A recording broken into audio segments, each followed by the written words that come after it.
Hi, I'm just doing a mic check.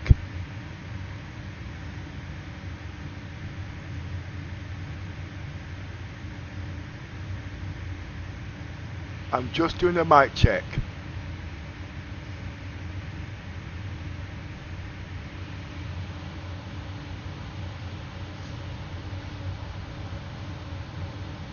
Hi, I'm just doing a mic check.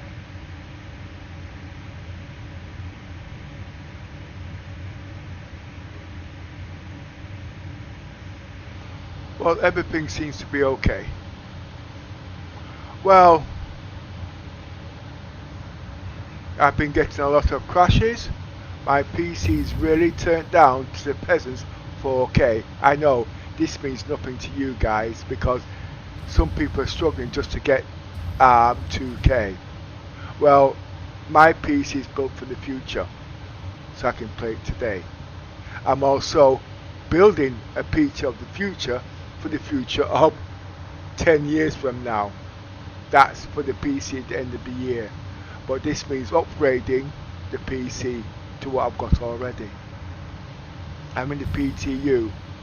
I'm a little bit disappointed. Why am I disappointed? Oh, hello little miss. Why am I disappointed? It's been confirmed that the javelin's not going to be coming through at the end of the month. I'm really disappointed. But anyway, I did sign a disclaimer. Secondly, the Odin. I did do my numbers, and if it's going for £5,000 and it's only double the volume, to me, I don't think I'm going to buy it. Alright? Because double the volume compared to the Javelin, on average, is roughly about 600 meters. That's only 100 meters bigger in the square volume, not double the size of 200 meters. It's just not worth it. But then again, if they use the same concept as they would in the Carrack, that twice the volume would roughly be something like 750 on the length. Because remember, the Carrack, if it grows in the same proportion, it's still double the volume, but it will stretch roughly about 750 meters. Now what does that mean? Well, let's compare it to the Javelin. That is 250 meters extra length. What does that mean?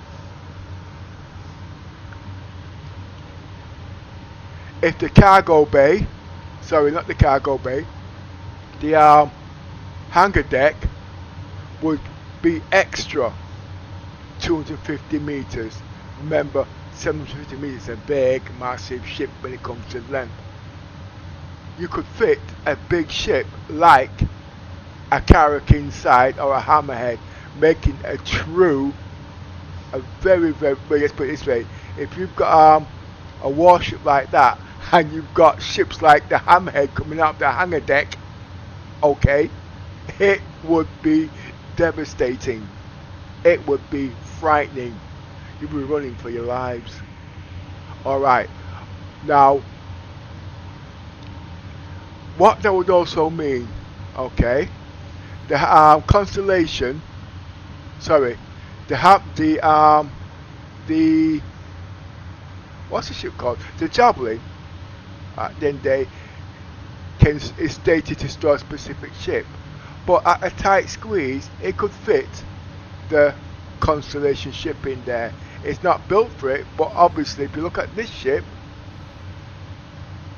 if it sits on the hangar deck, it's okay. But look, the wings are expanded out, so the door's opening. So that means, technically speaking, if you was to have a Carrack, it would technically just about get uffing and squeezing and twitching to me, to you, to you, to me. It would fit in the Javelin. Well, now take that same concept, alright? The carrot has the same concept as this. As you can see, the outside is bigger than the floor. Now, at the end of the day, as you can see, the constellation, I'm using the constellation as an example, by the way, alright? It could be the hammerhead because it goes in proportion. How would that ship come out? Would it come out from the top, or would it come out from the bottom, like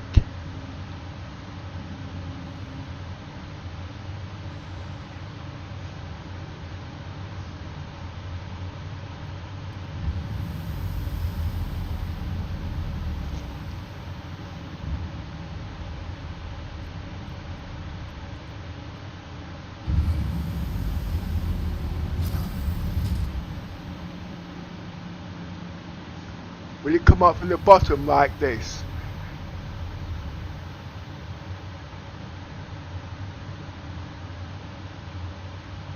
Let's say the bottom, I should say the sides.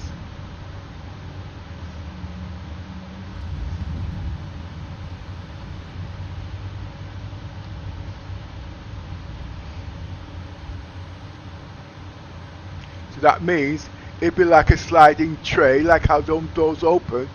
It would slide out, and yes, the height would be equivalent, because remember, it would be equivalent to a large landing pad. Okay, now at the end of the day, like I said, there's so many ways it can come out. Now, because the ship cannot land on planets, it could also drop from the bottom, but that's not practical. Coming from the side is not practical unless they shoot out like this, like a Spitfire. You see where I'm coming from? And they all race out. Now, like I said, at the end of the day, twice the volume. If CIG wants to sell the ship for $5,000, knowing when the ship's finished and you get all the add-ons and all the modules, you're looking at $10,000. If you use the Icarus as an example, the Icarus came out 1,500 quid, gone up to nearly $2,000. Now it's nearly $3,000. That's more than the Javelin. The Javelin's $2,500 English money, $3,000 in dollars in American money. But all the facilities are not there. You might only see something like 2 shields, but it's not got 2 capital shields. It's got 4 capital shields. Okay, and is it 4 capital? Yeah, 4 capital shields. Okay, and 8 large shields, 16 coolers, medium. That is the original concept. But remember, CIG says at the end of the day, those are added extras. They made a mistake because they turned around in the beginning and said they were selling ships without the modules or expansion. But everybody complained. CIG didn't explain it properly. You will be getting something, but you won't be getting all of them. And this, don't forget, you've got modules, you get expansion packs at the end of the day. So that $3,000 can come to $6,000 and even more just to get the ship out. And that's where I'm coming from with the Odin. If the Odin is only double the module size, double the volume, it's not worth £5,000. That will kill people's budgets in every way possible. I know it sounds a bit stupid, but if you're into values and trade and stuff like that, you'd understand where I'm coming from. I've been doing it a long time, so I've got an idea. And that's why I've actually advertised these numbers in Spectrum within reason. Now, I've stated to everybody I'm getting the ship, but the more I'm thinking about it, I'm not too sure. I want it. Also, let's change the subject now for a minute. Refueling and rearm. and repair. Well, I did yesterday refueling, rearm and repair. I don't think it's working properly because these things here at the end of the day did not fully repair or refuel my F8 landing upstairs. It was efficient, but I put ballistics on there at the end of the day, so I'm going to go back today and make these boxes smaller, okay, and see would it work. But did you notice this is cargo base 500 and blah blah X amount of unit? Just to put these on the deck, it took up a lot of bloody space. But secondly, I don't know if you noticed, I couldn't repair the ship. Look, I tried it on the hangar deck. Not the hangar deck. Oh yeah. Well, anyway, as you can see, I'm going to go straight into it.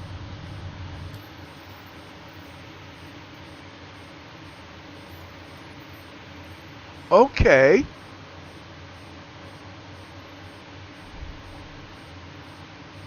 It does.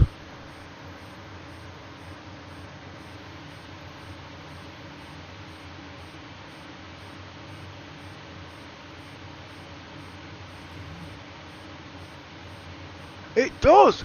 It's working now.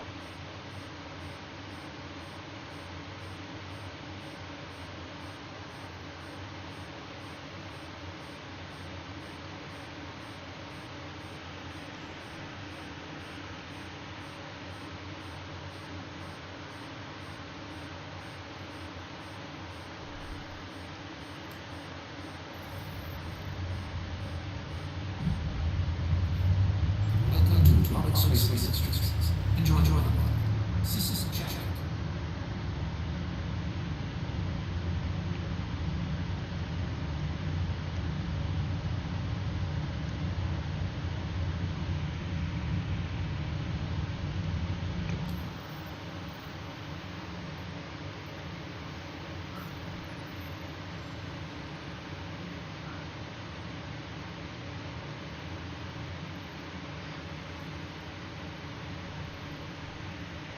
I need to get a ship down here. Anyway, that seems like it's working.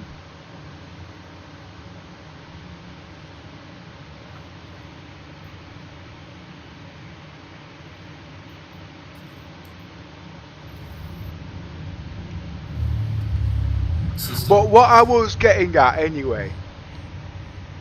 Alright. Hi Yoza. What I was getting at. Now think logically. Now let's look at a car. Alright? What has a car got to do with this spaceship? Just bear with me please. You've got a car. Alright? And you know, you drive to a petrol station and you stand outside the petrol pump and you put the nozzle in the outside of the ship and it fills up. We've got refueling that does the same thing with the Starfarer. Now those are, and don't forget, with them cars, they can walk around with a, what do you call it, a petrol tank, you know what I mean, in case you run out on the street. You can still refuel that ship at the end of the day, of the car at the end of the day. You can do the same thing with this. What I'm trying to say is, this is the Polaris. Instead, you can have the tank outside for refueling and rearming. You've got those at the end of the day. That's got fuel inside it. You can just go to one side, get the nozzle and plug it to the import of the ship and it pumps the fuel into the tank. You call it extended range, like an electric car. A range extender at the end of the day, because you can carry excess fuel. Now you cannot do that on the repairs if you've got structural damage on a big ship, because obviously that's external, and depending when it comes to ammunition, depending if it's up inside or outside.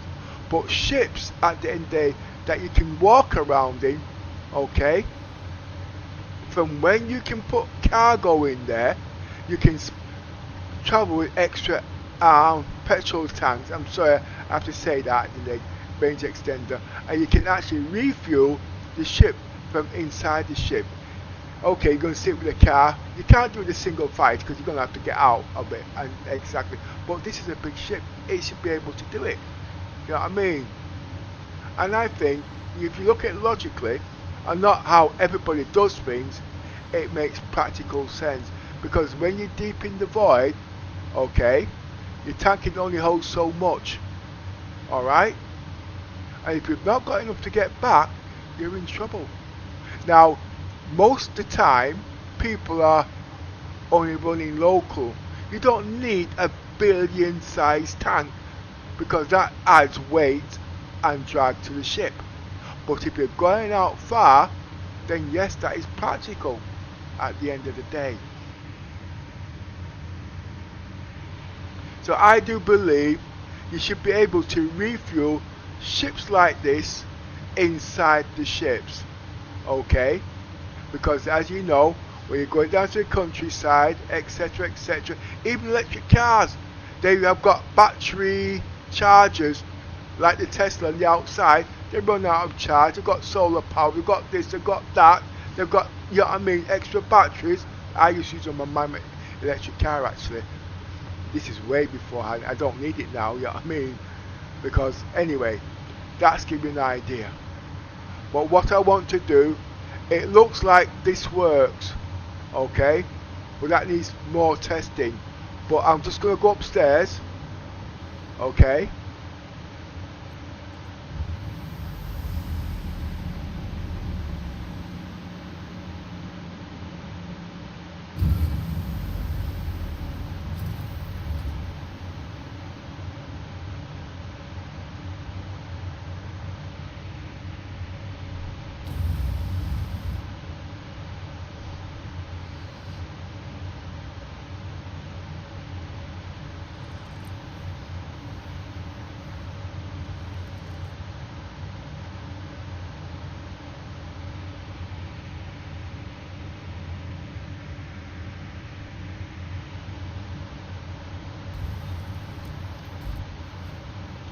Oh, by the way, yours was doing refueling yesterday. I really wanted to do that, but I hadn't finished doing this yet. But the way I was going to do my refueling, I was going to strip my my Starfarer, go out and get the tanks from outside on the salvage, and what I make on that, use that for the refueling, whatever. But I won't have time to do that because at the moment time is very, very limited, and I'm still doing stress testing because I've been crashing a heck of a lot. Enville Aerospace. All systems online.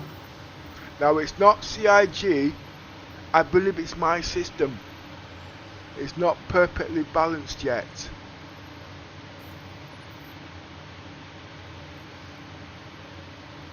This is the problem.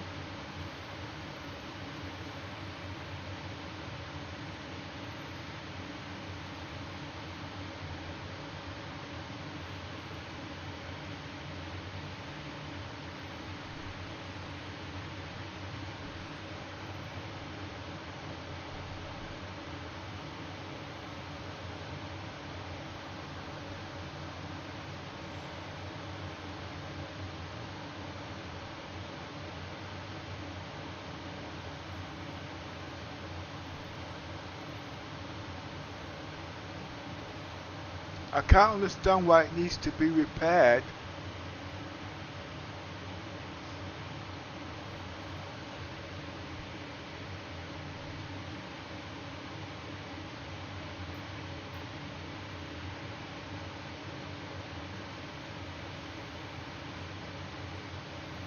Restock its ammunition.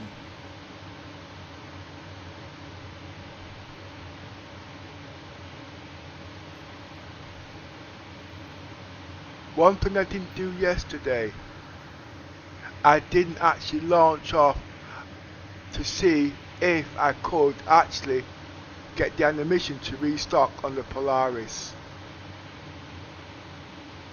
I cannot do any testing on the Idris because it's not shown up in my this thing. Why am I pointing? You can't see what I'm pointing at. I'm so going through that these days. You know what I mean?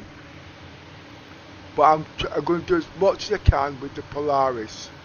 Okay? Because the refueling factor is a very, very important thing to me. Why? Because I actually do Death of a Spaceman. Okay? And I've been doing it for nearly 2 patches now, and believe it or not, I haven't died. You don't have to believe me. Everything's on stream. He's always looking at me, and he wants to come on my ship. And I'm saying, yeah, you can come on, but you're going to have to stay in the bloody in the brig. You know what I mean? I got to keep my name Yosi, you know what I mean? Because he's an escape artist. He's always taking chances at the end. He's always getting himself hurt. And if you're under my command, dying is not an option. Okay, it is not an option. And I wanted to keep all his faculties, including his legs, his third leg, in one piece. But he thinks if he keeps losing parts, they'll give him bionic parts. You know what I mean? He's not allowed to lose nothing on my ship. Anyway, the reason I'm rambling is because I'm waiting for the restock. It's still processing. That's the problem. Look.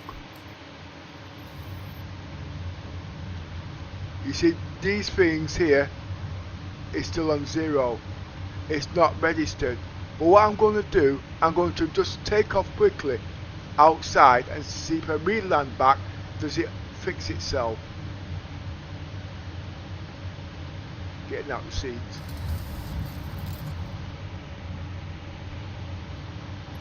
And if that doesn't work, because it did work in the beginning, it did. But I don't think the boxes are the right size.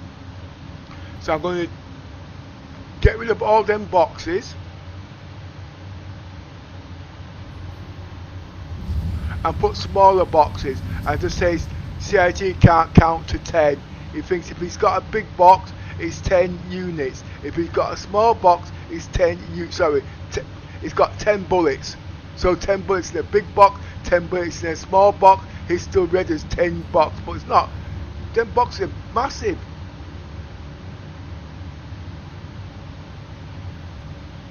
And also, I'll be getting missiles.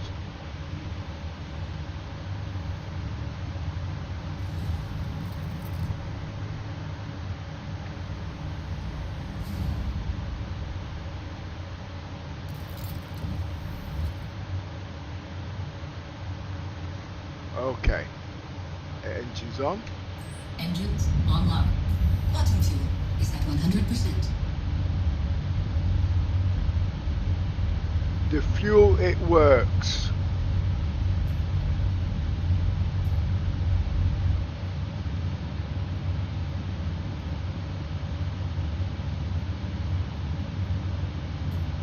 Shields online.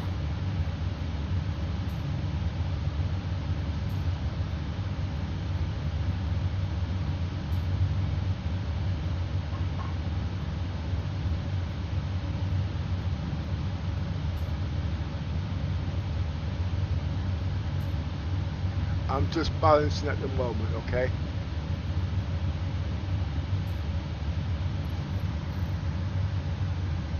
Reduce throttle.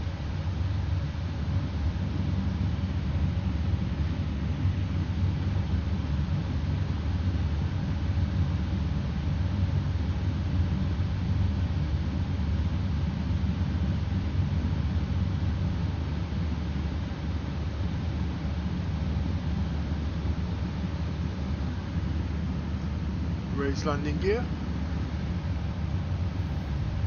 Landing gear raised. You see, there's a fault on my right side of the wing.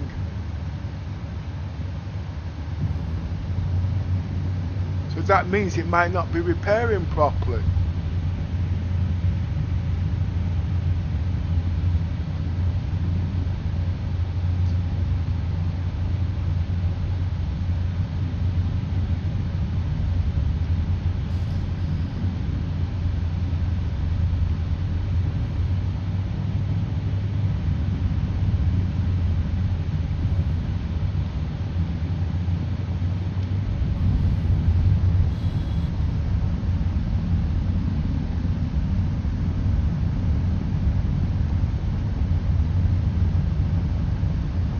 But like I said, I do Death of a Spaceman, so anything I'm doing, testing, has to be like I'm doing it in real life. But since I've been doing Death of a Spaceman in the PU, somehow it's transferred into the PTU. You know what I mean? Now, I've always said, at the end of the day, if it doesn't work in the PTU, I'm not going to try it in the PU, because at the end of the day, I am doing Death of a Spaceman, and it's real. But it's not just you dying, it's all, even your ship, the time it takes to prep your ship and do everything. It's like a race driver, airplane tester, you've only got one life.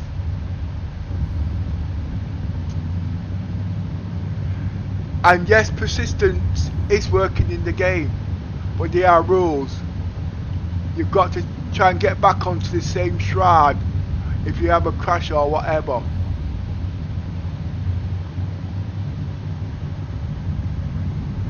I'm burning fuel at the moment, okay? There is no, those are lasers, those are not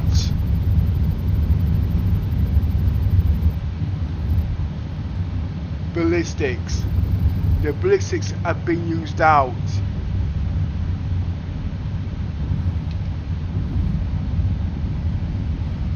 Noises.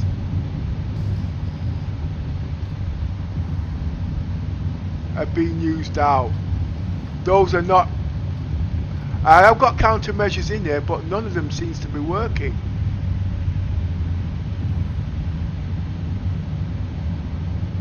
Lights.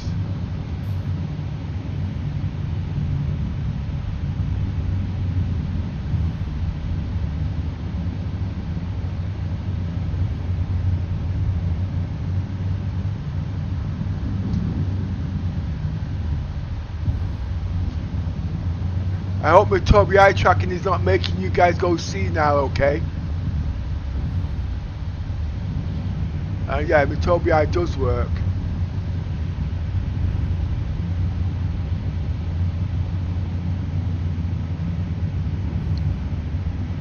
But I'm also using a 75-inch monitor, and yeah, I can do it in 8K. I can make it even smoother. I'm also using lossless scaling and the latest Nvidia app with all the 4.5 bullshit. This PC is pushing things which you wouldn't even believe out of the normal specs of CIG stuff, because at the end of the day CIG is trying to make it work for everybody, but I'm pushing my PC beyond the Call of Duty.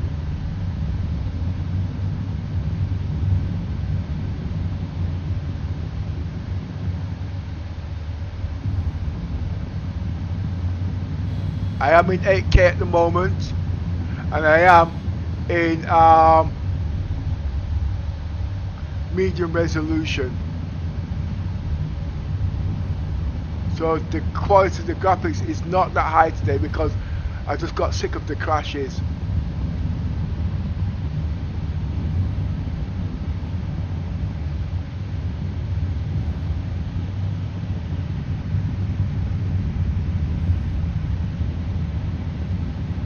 Hey, I make a brilliant test pilot, don't I? Until I crash, that is.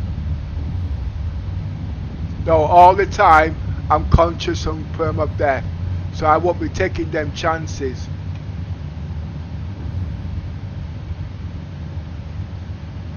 Low landing gear.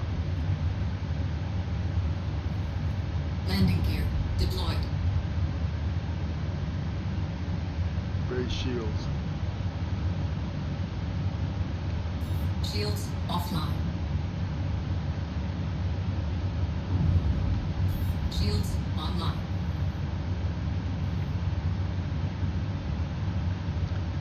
See, me playing Star Citizens is like Second Life to me, okay? Until they got permadeath working, I have to play it in a totally different way. And I'm forever tuning my PC and whatnot to go with it. and this is the way I play.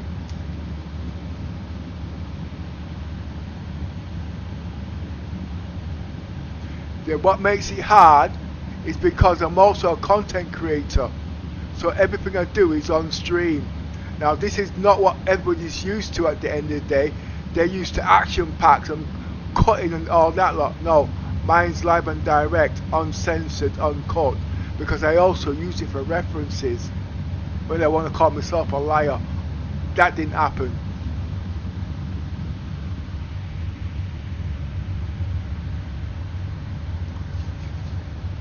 Okay, lights off, engines off.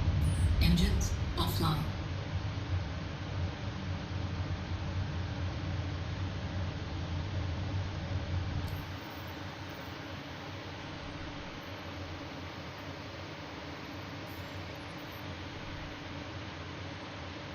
See, the fuel works, as you can see.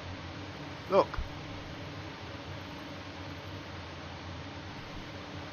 And it's doing it at normal speed. I didn't use any quantum fuel. I didn't do any jumps. I should do a jump actually, shouldn't I? Now restock. Remember, this is supposed to give you all the countermeasures and the animation. I will show you downstairs. Well, I don't need to show you. Take my word for it. No, Pepper, I don't believe shit you told me. You're just like CIG. You seem to trick. Well, you can believe what you want. This is for my references and my references only.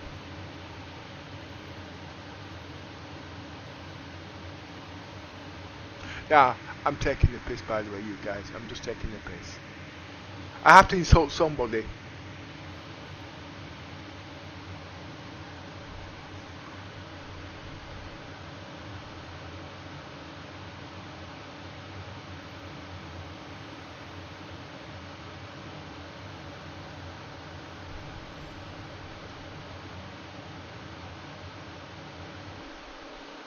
I've just crashed.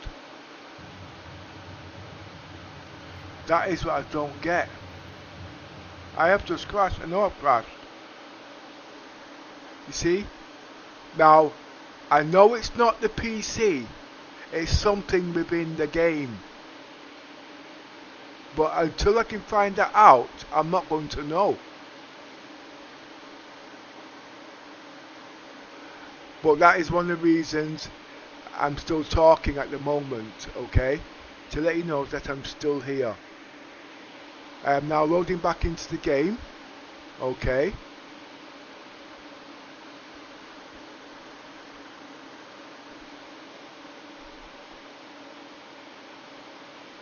And it's a desktop crash.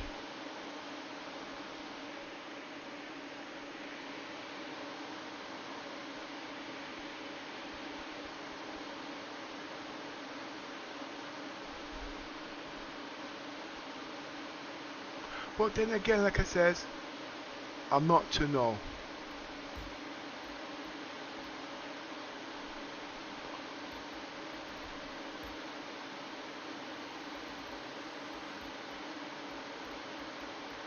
Even if I turn all these up, these can really go really high. I don't have a problem.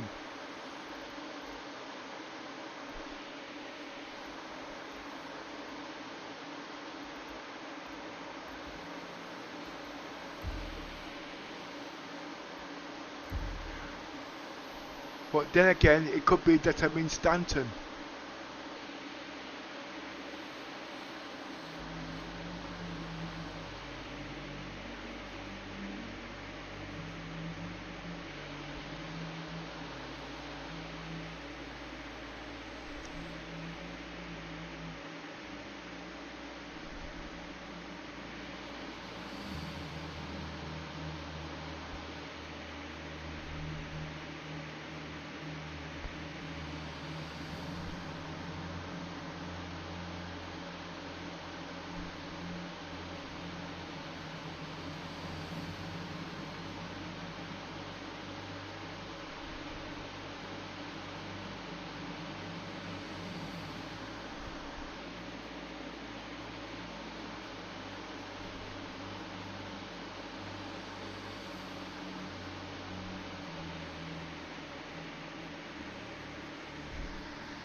I'm still here, and I'm still loading. Right, where Engine were we? aerospace. All systems online.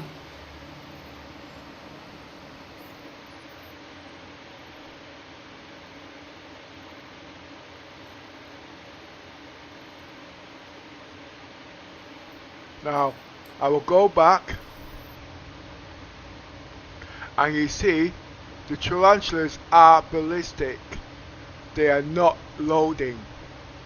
Now, when I first bought the stuff, it worked. So what I'm going to do, I'm going to go back to Orison, and I'm going to get rid of those boxes and put the 1 SCU boxes on there and see how that works. Sorry. Yeah, 1 SCU boxes, because remember, it's only ammunition. But there is also something else. Repairs. I have noticed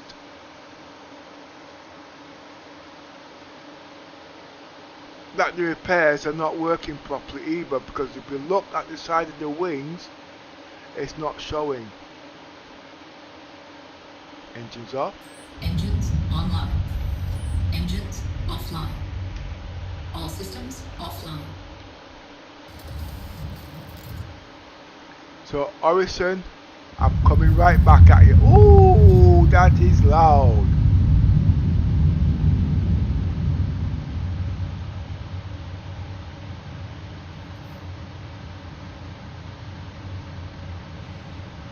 I don't have smoothing on, just give me a minute.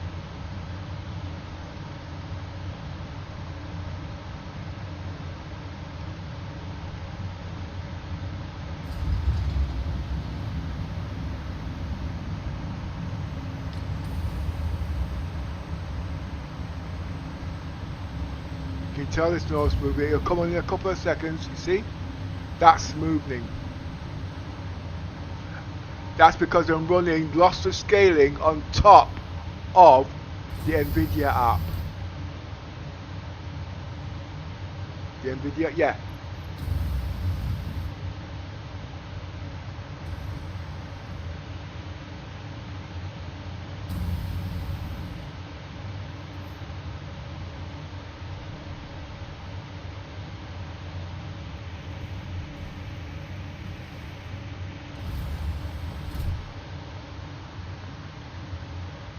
Welcome to Robert Swiss Industries. Enjoy the ride. System check. Shields are off. Shields are on. Shields are on.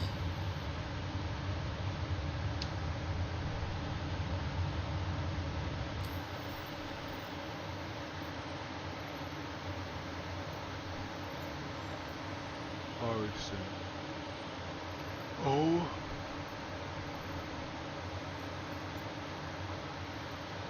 I hope this is working now.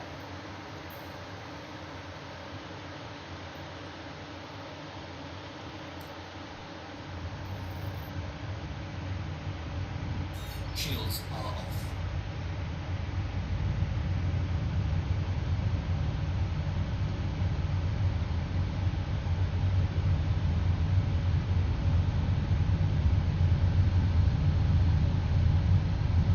While I'm there coming back home, like I said, the javelin I've got is brilliant, okay? But the Hannah deck, I don't think it's sufficient. Remember, this javelin is a warship, it's a destroyer. But I'm an explorer. Bottom drive is Now, the javelin isn't built to go on planet, it's built to stay in space. So if it's built to stay in space, it should be able to carry everything it needs while it is in space. That means it should be able to repair itself, refuel itself and everything. But if it can't load itself because the Hannah deck is too small, because okay, I'm going to be stupid here now, alright? You've got the Carrack, it's got it's no fighter, that's a runabout. This is, well, I know I'm in the Polaris, okay, but just imagine for a minute, it's a javelin. It should be able to do these things at the end of the day, because remember, the javelin is a deep space explorer to go into dangerous habitats at the end of the day, and you do need to have protection. You don't have to be a person to go out there like everybody else whacking everybody. It's about learning things. Did you know I can destroy Polarises single-handedly now? Okay? And with all the new tech coming in, and if you use your missiles and whatnot, you can't afford to buy missiles. Because I've done exploration, I can do all that crap. And yeah, you know how much it is for 38 missiles, size 10s, you know what I mean? Two sets of those can buy yourself an 890 jump. I'll be selling you a whole Quantum drive is now platoon of missiles for about 10 grand. It's going to cost you nearly 28 grand, 28 million to buy them missiles in game. But I'm sure you'll be happy giving me 5 million. You know what I mean? If it's going to carry on with your role play, that comes under salvaging.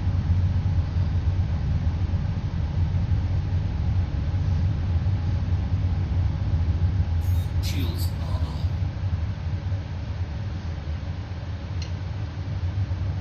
Shields are off.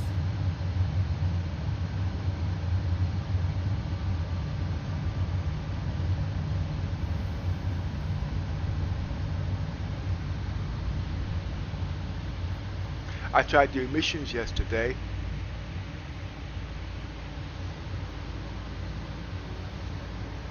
I wish I could go back into my 8K, but at the moment, refuel, rearming is very important for my type of role play.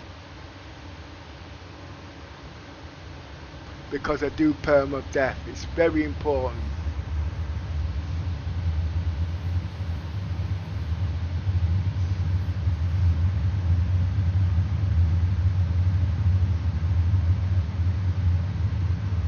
I've noticed the hologram on the left hand side of the Polaris looks very detailed.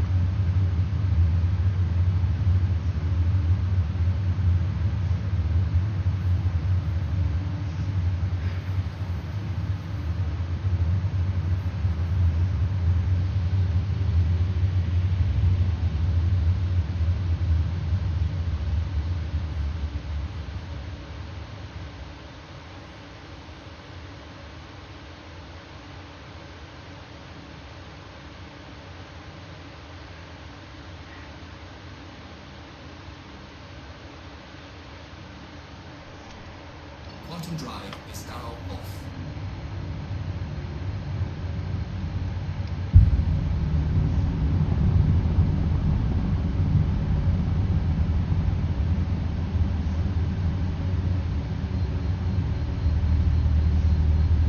I'm just not used to these graphics.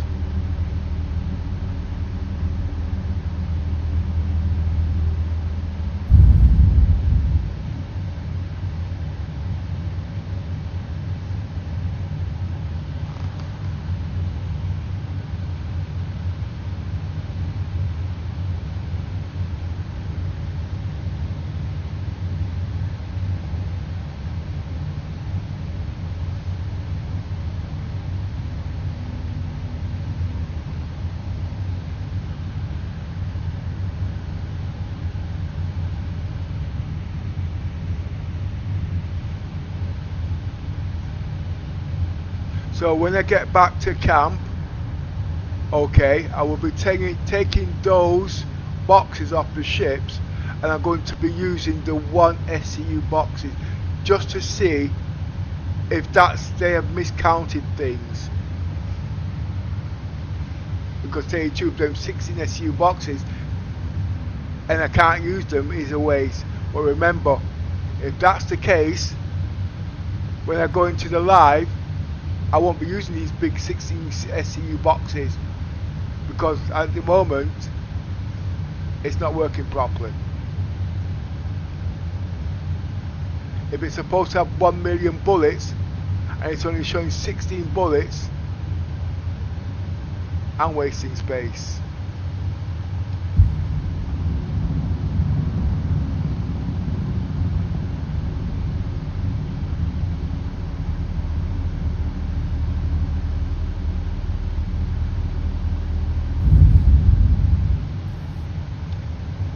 something's not showing up here. My radar.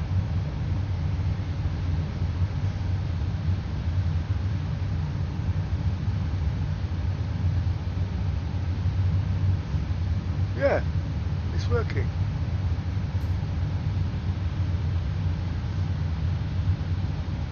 Shields are on. So why didn't it come up?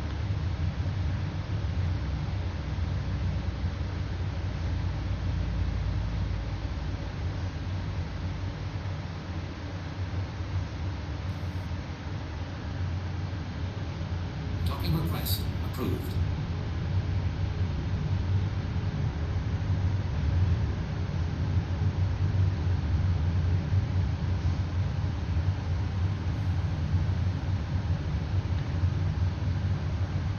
And this is one of the reasons why I like my high graphic details. Because I'm not guessing where the docking collar is.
Collision alert.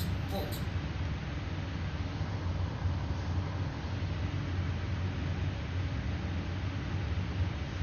Collision alert. Halt.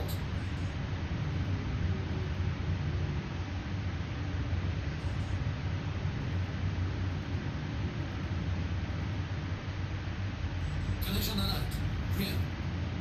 What's in the rear? Nothing. Collision alert. Rear.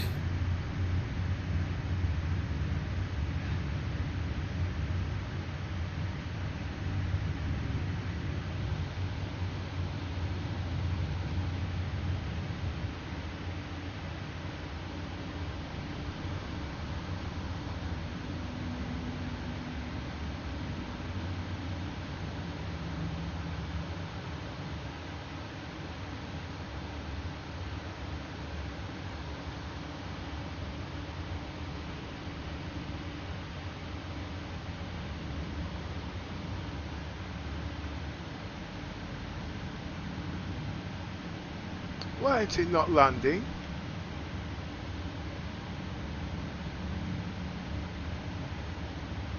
Can't get any closer than that.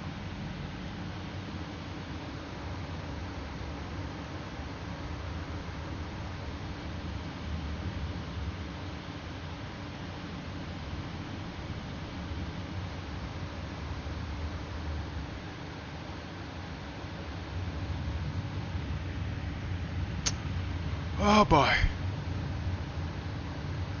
Shields are on.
I know to most of you guys, these graphics are okay, but seriously, they're not.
Collision alert. Stop.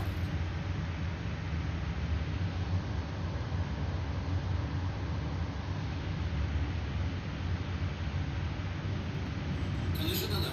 Front. As you can see, it's not docking.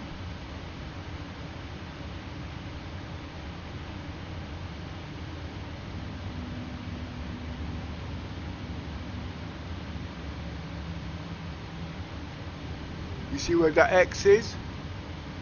That's in perfect line, and it's not docking.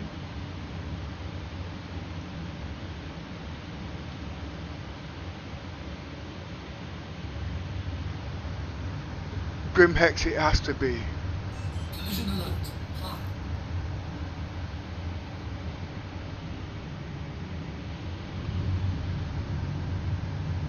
All these things, as far as you guys are concerned, that's okay. But like I said, I play permadeath, so there has to be an alternative.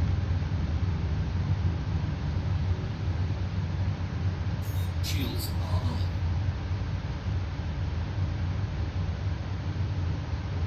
It's like a real plane coming to land.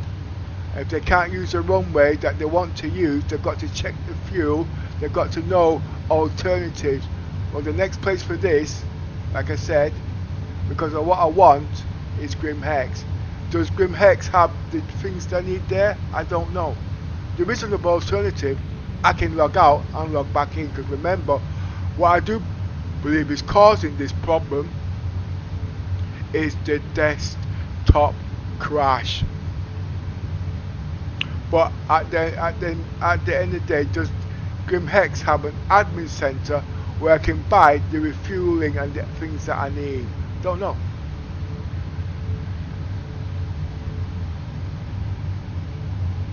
Shields are. Shields are off.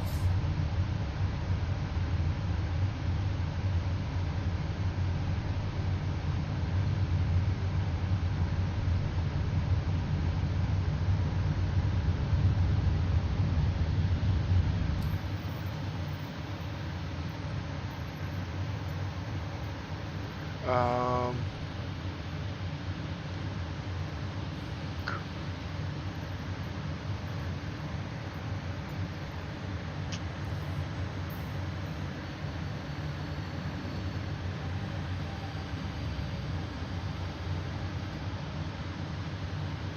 Takeoff initiated.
Something is wrong.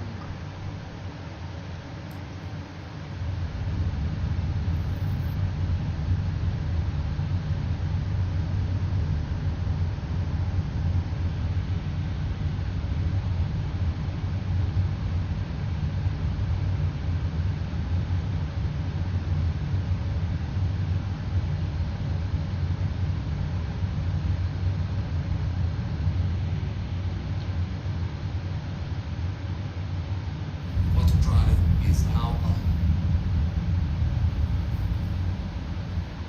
Quantum drive is now off.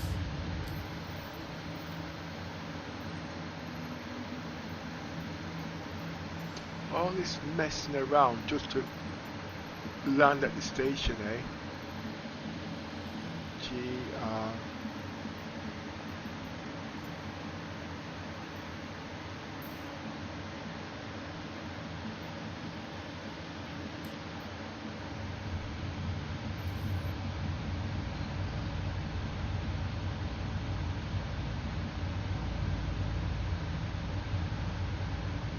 The nose of my ship is a funny color.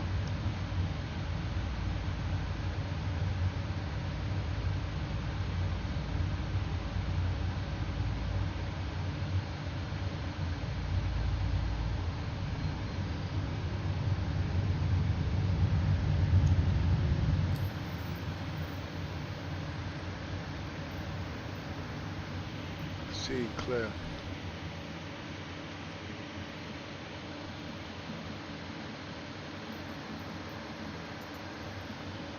GR.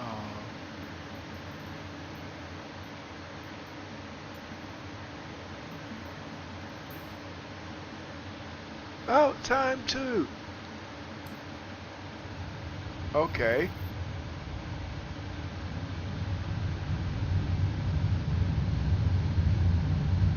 That's not going to let me jump. Look. Quantum drive is now off.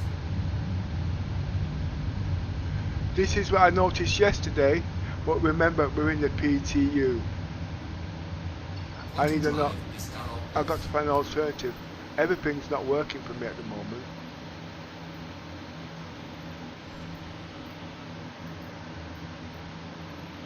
C.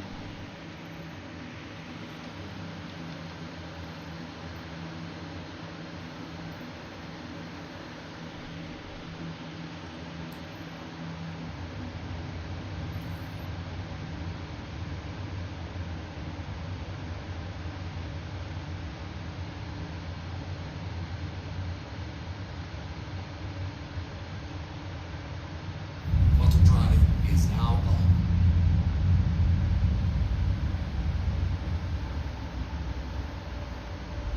Quantum drive is now off.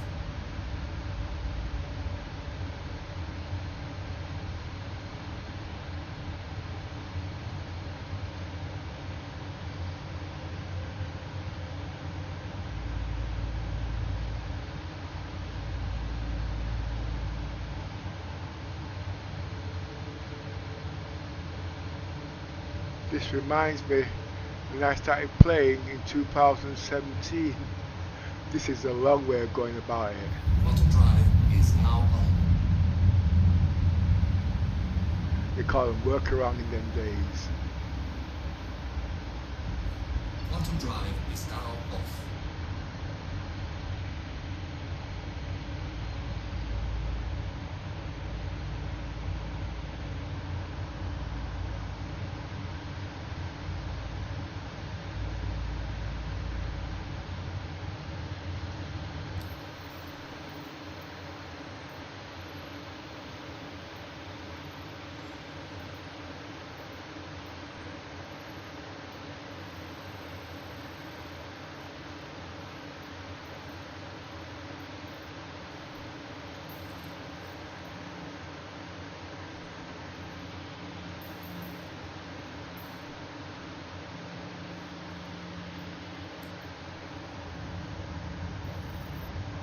All this dumb work.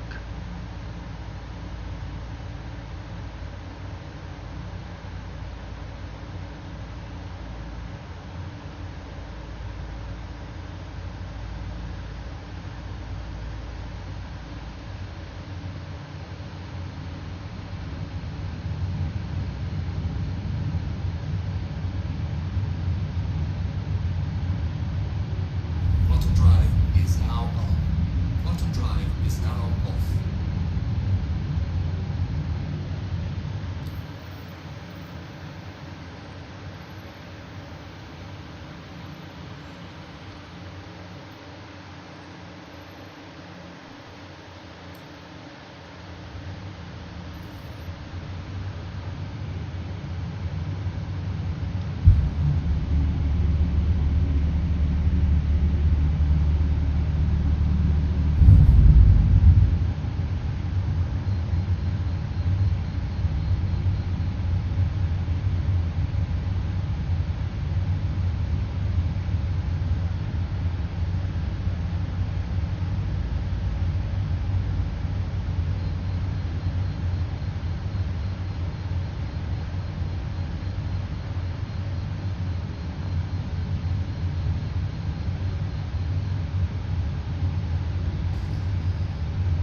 I've now lost mouse control. Quantum drive is cut off. Shields are on. Oh boy, let's see if I get out to see, will that help?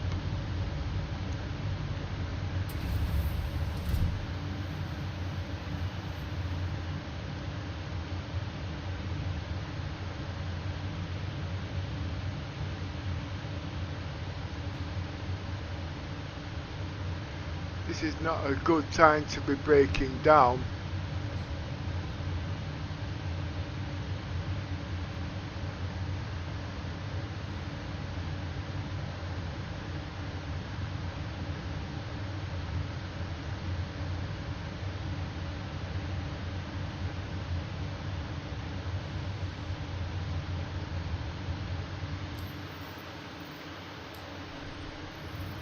I can't believe, there's the cursor.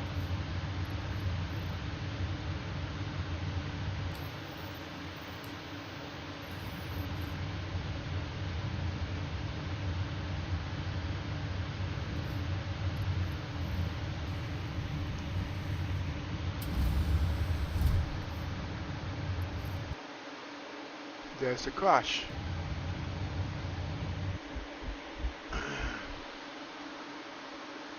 And this is what I don't really want to be doing on a Saturday afternoon. Well, like I say, it's part of the game, but it's not part of CNG. It's part of my role play, because like I says, if certain things don't work as Death of the Spaceman, you can guarantee when it goes live, I will be avoiding it like the plague.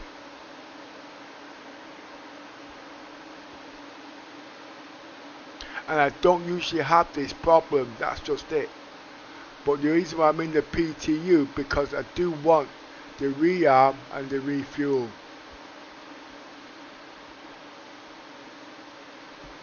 Because the two ships I use at the moment is the Icarus and the Polaris. So it is important that I do find these little niggly bits.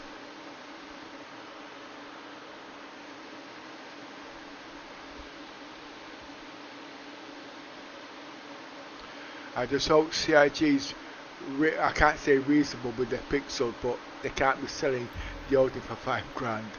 It's, when you run the numbers properly, logistically, oh, they'll sell anyway if you don't. Yeah, I get it.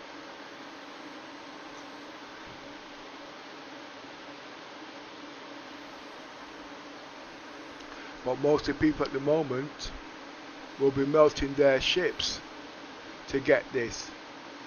Well, what about people who are spending proper hard-earned cash? They want new money into the game. I'm not going to be sitting down there playing the F5 war You know what I mean?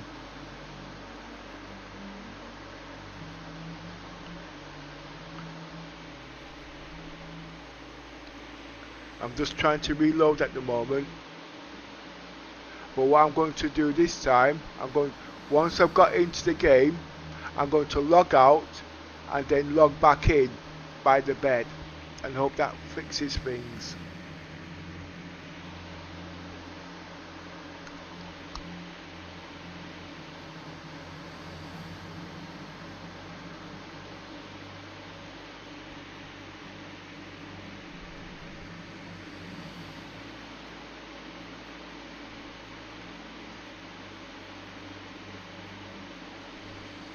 My PC is turned down by 75%. Welcome to Public Space Industries. Enjoy the ride. System check.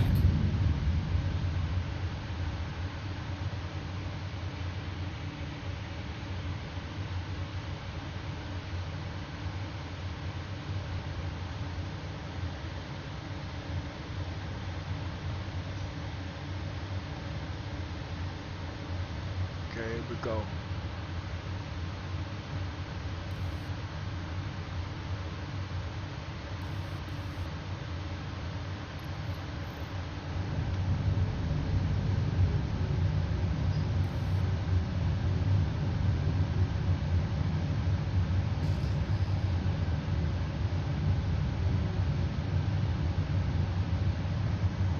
Lots of scales that aren't on at the moment, that's why you're getting the low frame rates.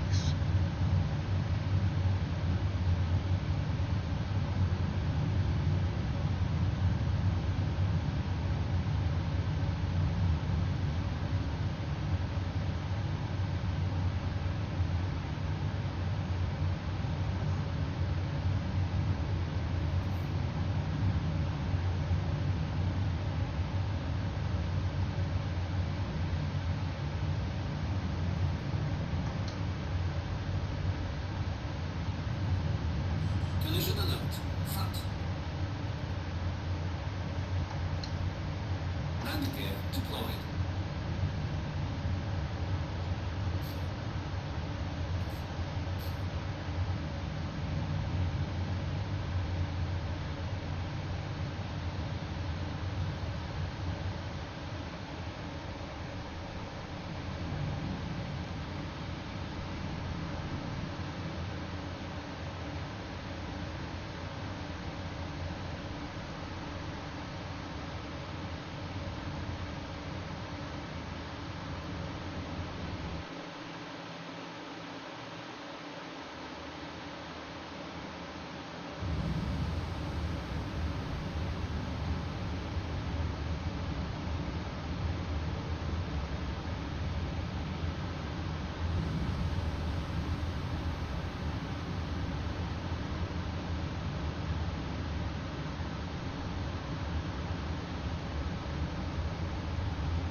Engines off, Engines are off. lights off.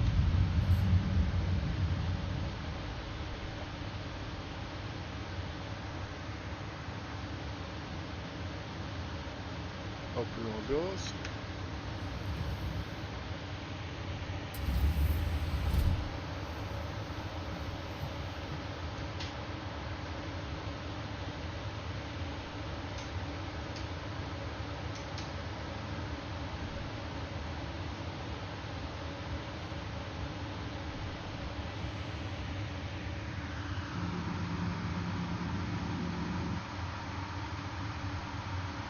Hi, what's the name again? Winter's coming. I can't pronounce your name. Ferrix, Air, Fawn, Greyjoy. What? Greyjoy playing SC. Let's go. Sorry, it's my reading and I'm struggling. But anyway, I've just got to find out. Oh, wait a minute.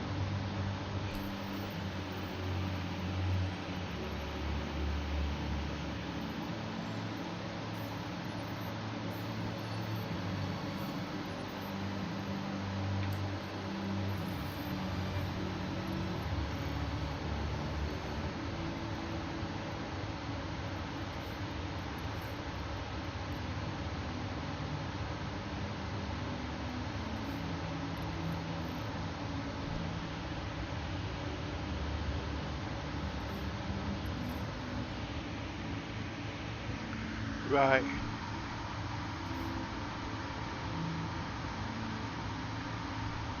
Rickster, if you have not watched Game of Thrones, you won't get the. Oh, I got you now. No, I've not watched it, so I've not got the joke. So guess what? The joke's on me, innit? I'm gonna have to start taking a piss out of myself now.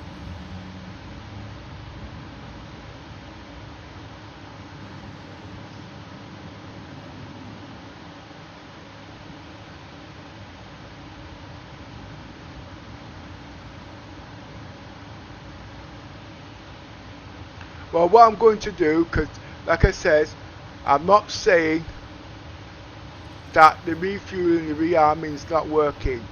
It's not working as intended. So the first thing I'm going to do is get rid of all them big 16 SCU boxes.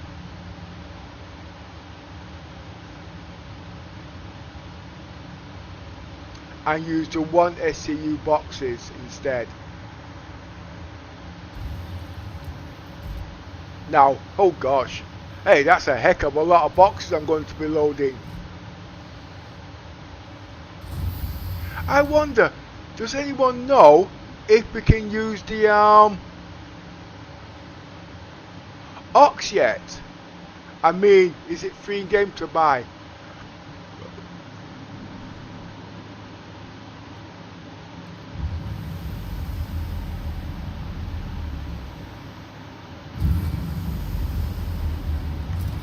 Now this is the boring part for you guys. Get over and get it on there. I know I do perm up there, okay? And it gives me an idea how long things will take in the game. So I know when I'm doing something, if I got to go to bed or do anything, I have to also have clearance time.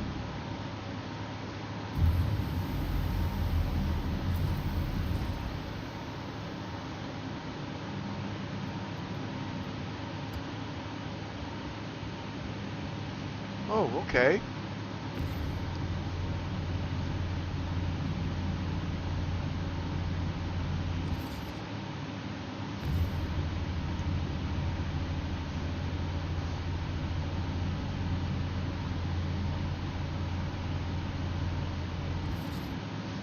That's straightforward. Okay, let's use the ship's bullshit.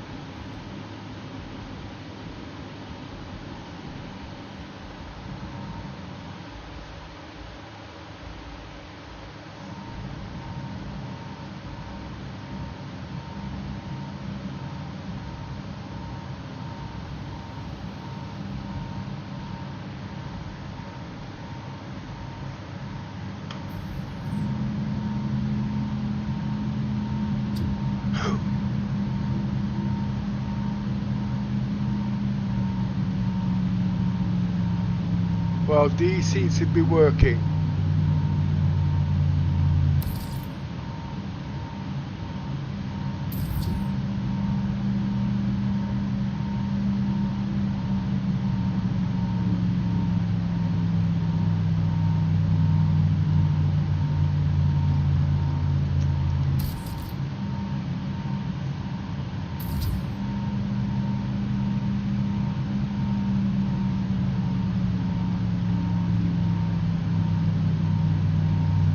Now, these are 16 SCU boxes or 8 SCU boxes. I'm going to change them to the 1 SCU boxes. Okay? Reason being, because the animation I'm not happy with. I think CIG missed a decimal point.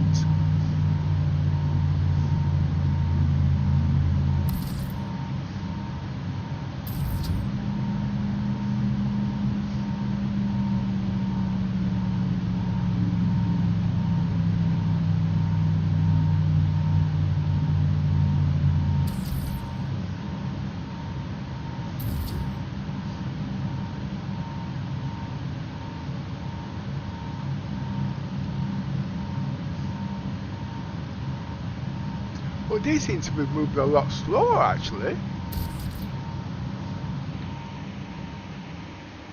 So I forgot to read you guys. Right, okay. I'll just say THAR, okay? You can work out your name after that. Something short. My eyes can't see. I'm getting old. If you haven't read that bit, you will. I don't get the joke. You sound like the one in the main character. Now he's taking the piss out of me now. Guess what? I've got 3 little henchmen that's going to be becoming star citizens. They're going to roast your ass. Anyway, no, I'm a comedian. Don't take me seriously. As long as you can take a joke. I pissed a lot of people off in my time. Trust me.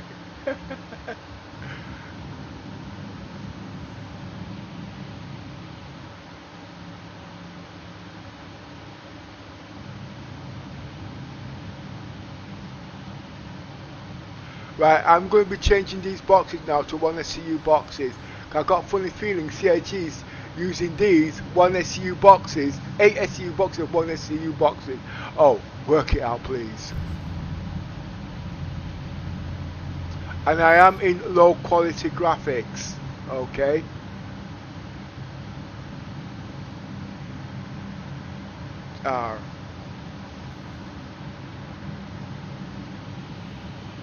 And it's not the graphics that's causing these problems.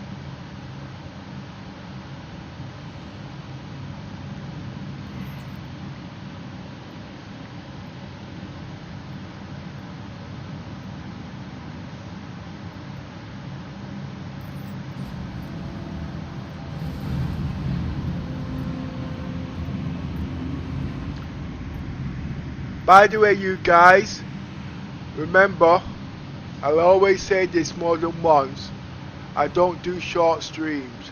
These streams are live and direct, uncut, so they can be used as references.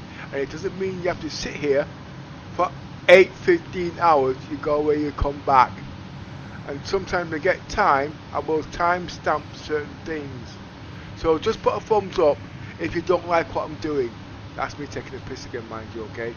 But you must also subscribe, okay?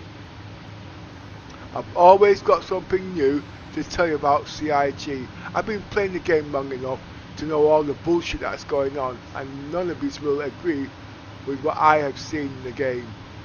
But it's not about that. I can't walk anywhere. I've got to stay here. I'm part of the fixture.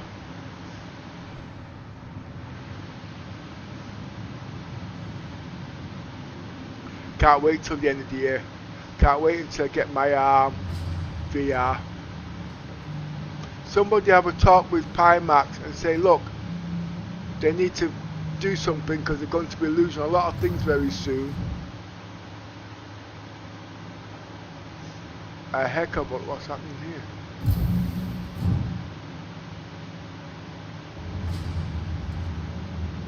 Because the Snapdragon's coming out. Alright? Snapdragon's coming out. It's going to take over the Sony. Oh, there's going to be a heck of a lot. And just in case you guys don't know, Snapdragon is what the Metaquest has been using. But did you know that the Snapdragon and Google and Samsung, they're all collaborating? That means it will overtake the Sony. That means it will overtake the Pimax, because Pimax don't do their own lenses, they use Sony. Samsung does their own lens because they do TVs and cameras. There's a heck of a lot you don't know.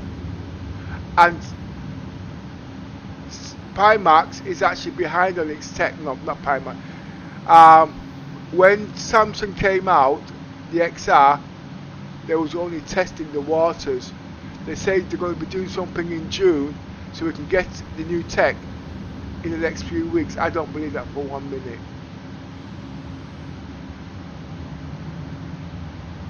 I've been waiting 1 year for the Samsung Galaxy XR to come out in the UK. I could have got it over abroad, but with the warranty and the way I push my PC tech, I have to have the warranty. Now, why do I say that? You've all heard about the 4090 graphics card when it catches fire. Okay, that is what it's like with this PC.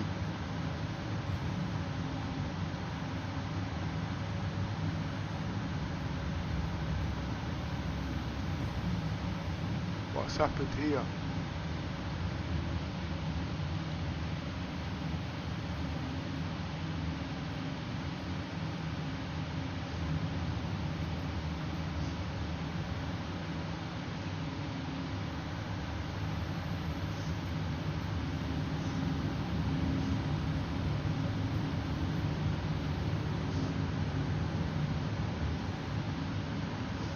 Is somebody playing games with me?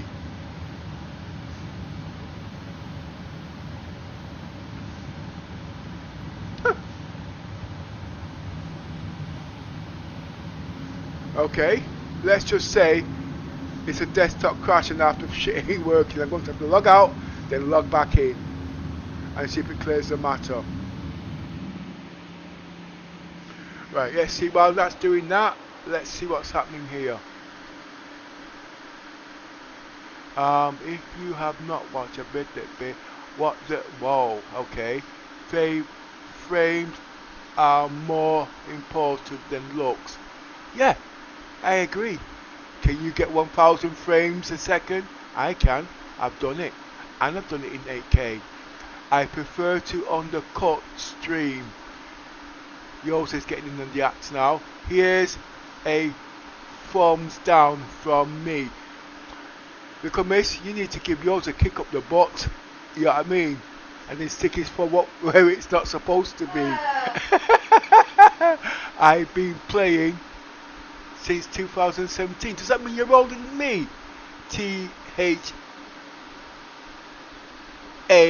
THAR. On and off. Well, I've been playing, my books say 2017. I've not been playing on and off. I've been playing on. That means I don't go to sleep. My rig 5. What? Oh, I thought you were saying you're playing Star Citizens on the mobile phone. I was about to take the piss out of you. Right.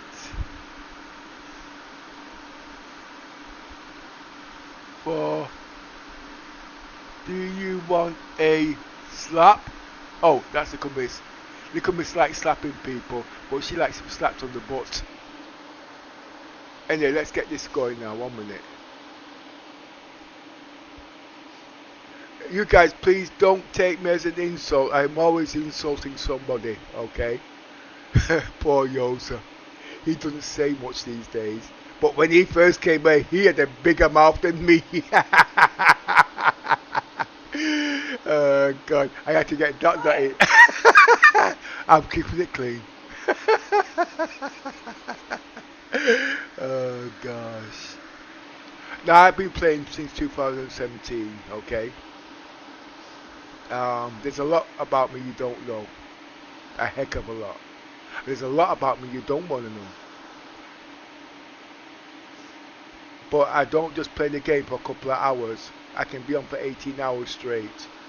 And yes, this rig that I've got, it is one of the fastest, if not the fastest PC in Star Citizens today.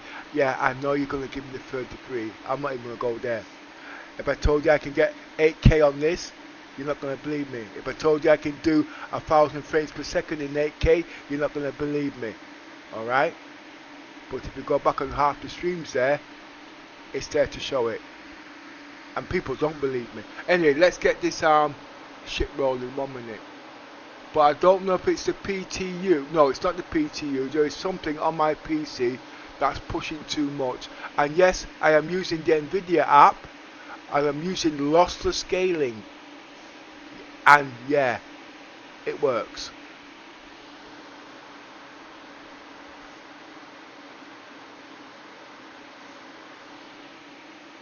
I tell you what, just to prove it, I'm not going to go 1000 frames because then I'm going to have to use the MSI Afterburn to show you the figures. So I'll just tell you what it is. Well, you'll see certain things anyway at the end of the day. You know what I mean? If you got the Polaris through Wicklow, then I believe I paid my dirty, horrible, hard-earned cash to Mr. Roberts. And guess what? He wants more money from me. He wants me to buy the bloody holding. And he dropped it on me and says it's twice the volume. I could have swore he said it was twice the size, but when I did my numbers, twice the volume compared to, yeah, I've also got the javelin too, forgot to tell you that. It's 600 meters in length if you use the same volume as you would use as a javelin, but because it's a anvil, it could stretch to 250. Just let me just sort all these out. I tell you what, just to please you, I'm gonna go 8K. Just to please you, which you can't see that this at the end of the day, okay? Ultra.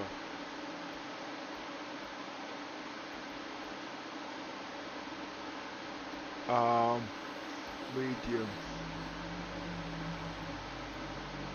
I have to go, it's not going to let me go up there at the moment.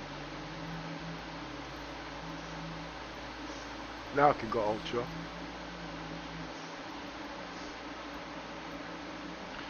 But I've got to turn down my settings. I think I won't go no more than 240 frames.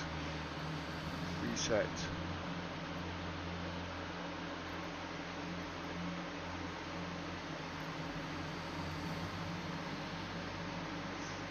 I know, Yoda, I'm gonna crash again, I get it.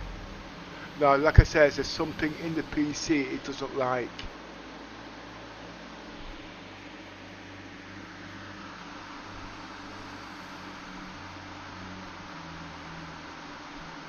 First you have to write a... I've already done it. You want me to read it to you? Yeah, I'm also concierge. I'm trying to write from Furiosa actually. If I find it, I'll tell you what I've written to Mr. Oh, I tell you what, I'll do better than that. No, Yoda doesn't like my AI reading my essays. He really doesn't like it. Every time I read my essay, he gets a year older. He's aging very, very fast. Oh gosh. I'm on a 5-minute buzz here. Hey, he's not complaining at me today. Something must be wrong. Oh, I've got my processor running. Let's turn up my processor.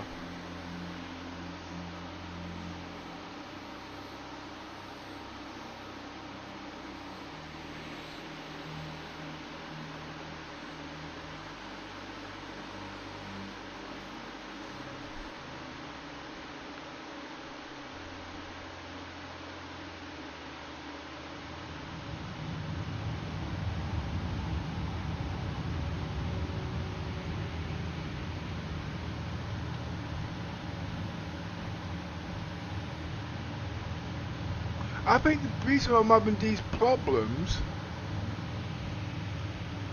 is because I'm usually pyro.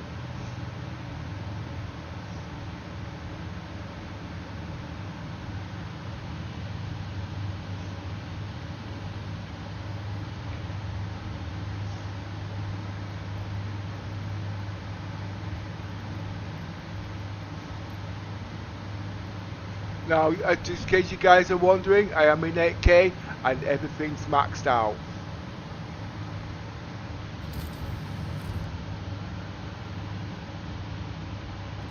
That is the difference between 4K and 8K.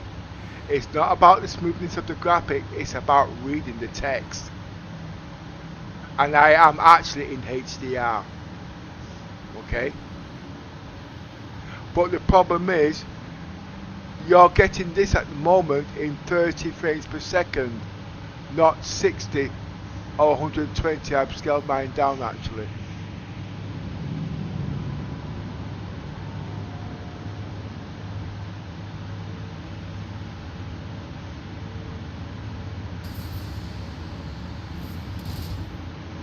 I'm looking for the admin center, but teacher base should be a lot better.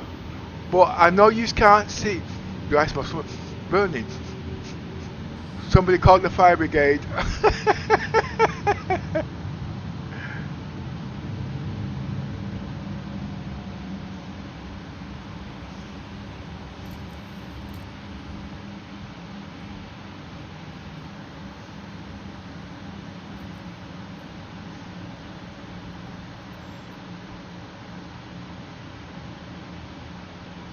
See?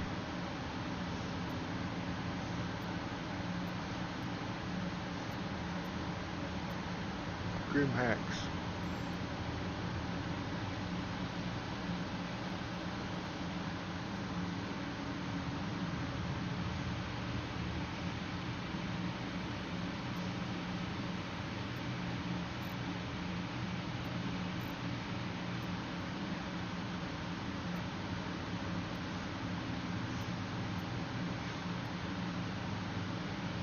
Well, it's told me it looks like Grim Hex, you can't buy the refueling shit.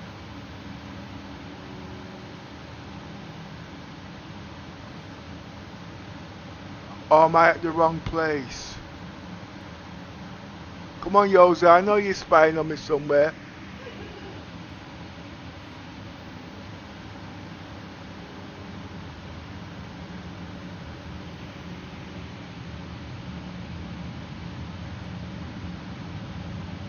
What's he saying? I'm proud to say since I started playing SC, I've only ever spent the base package. Oh, you come down the figure too, haven't you? No, I'm taking the piss there. Look, you did the best thing. When I came to Star Citizens 7 years ago, I did my research and I bought, oh my god, I bought the Freelancer. It was only supposed to be for me and Little Miss, okay, because I didn't know the game wasn't finished.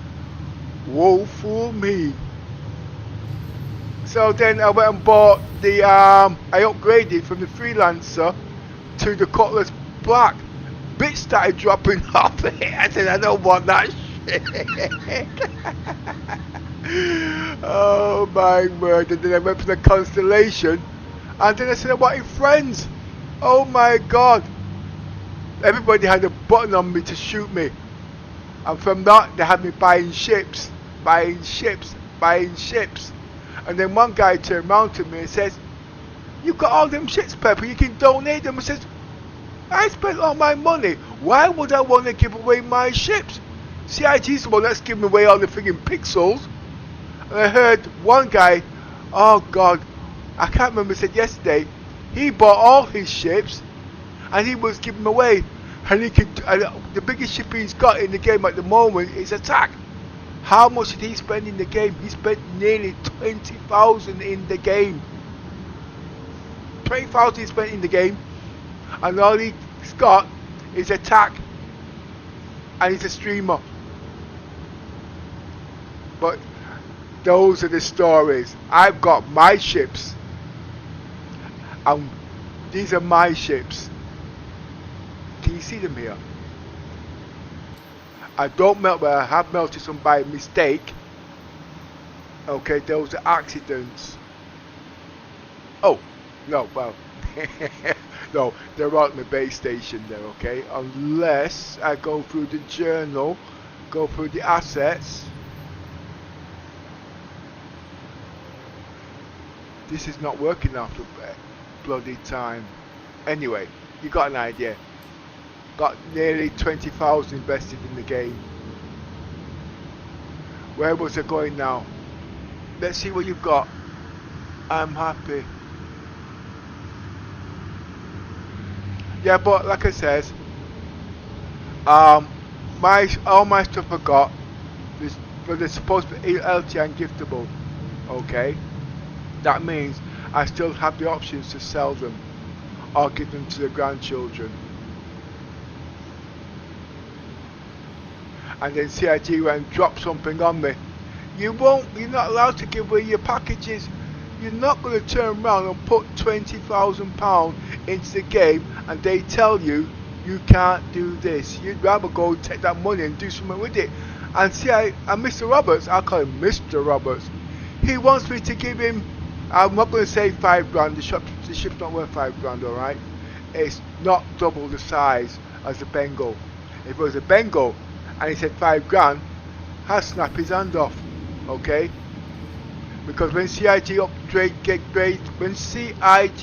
upgrades their ship, it's 4 times the size, 4 times the volume.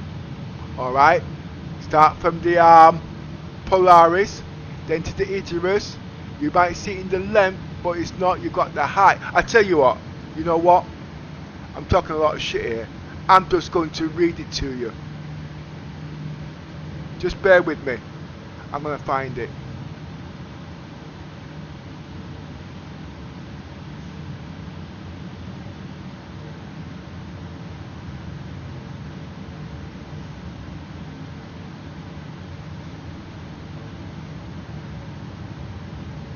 No, Yosa, you can't be running off, okay?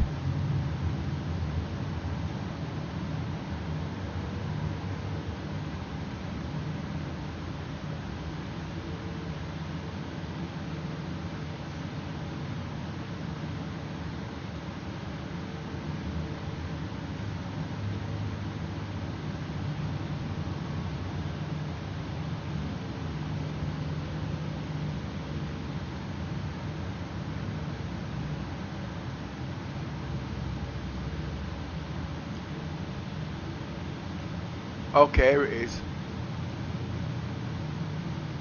Now listen carefully, okay? Analysis of the Anvil Odin, scale and economic strategy. It has been confirmed that the Anvil Odin is roughly twice the volume of the Aegis Javelin, rather than simply twice the length. This distinction is vital because, in 3-dimensional scaling, doubling the volume does not double the physical dimensions. To maintain the same proportions, each dimension, length, beam, and height, increases by the cube root of 2, which is approximately 1.26. Metric dimensions estimate. Based on the current baseline of the Aegis Javelin, we can estimate the real-world metric size of the Odin. Aegis Javelin, 480 meters, L, by 198 meters, W, by 72 meters, H. Anvil Odin, estimated, approximately 605 meters, L, x approximately 250 meters, W, x approximately 91 m, H, ship. Length, beam, height, relative volume. Aegis Javelin 480 meters, 198 meters, 72 meters, 1.0x. Anvil Odin, Est. Approximately 605 meters, approximately 250 meters, approximately 91 meters. 2.0x.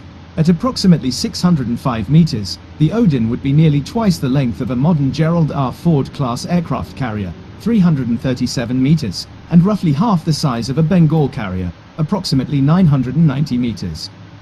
Financial outlook and modularity. The ship's size and modularity will heavily influence its final market value.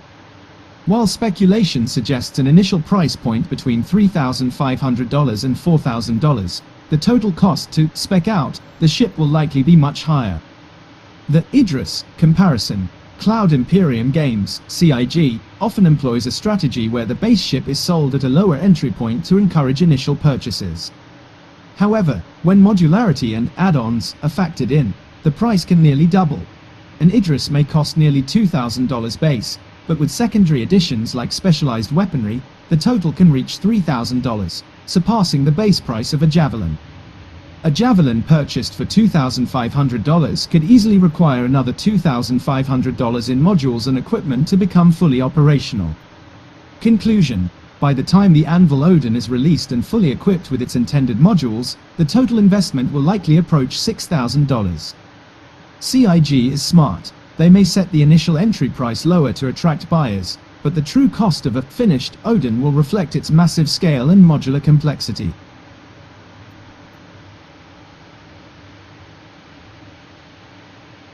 That's the first part.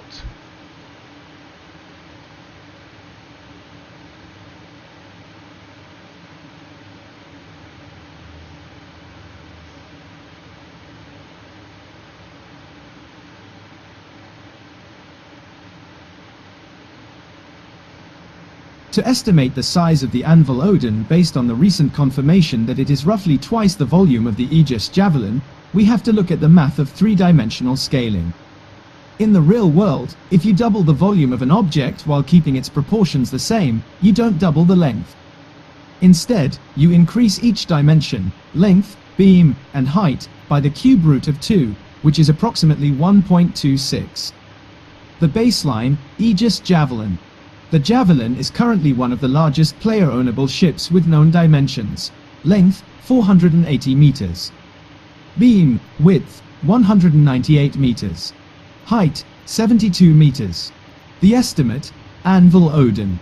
If the Odin truly has 2x the volume of a Javelin and maintains a similar, capital ship, profile, the estimated metric dimensions would be: length, approximately 605 meters.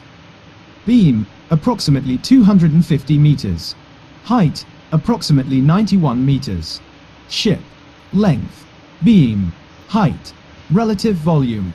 Aegis Javelin 480 meters. 198 meters. 72 meters. 1.0x. Anvil Odin, Est.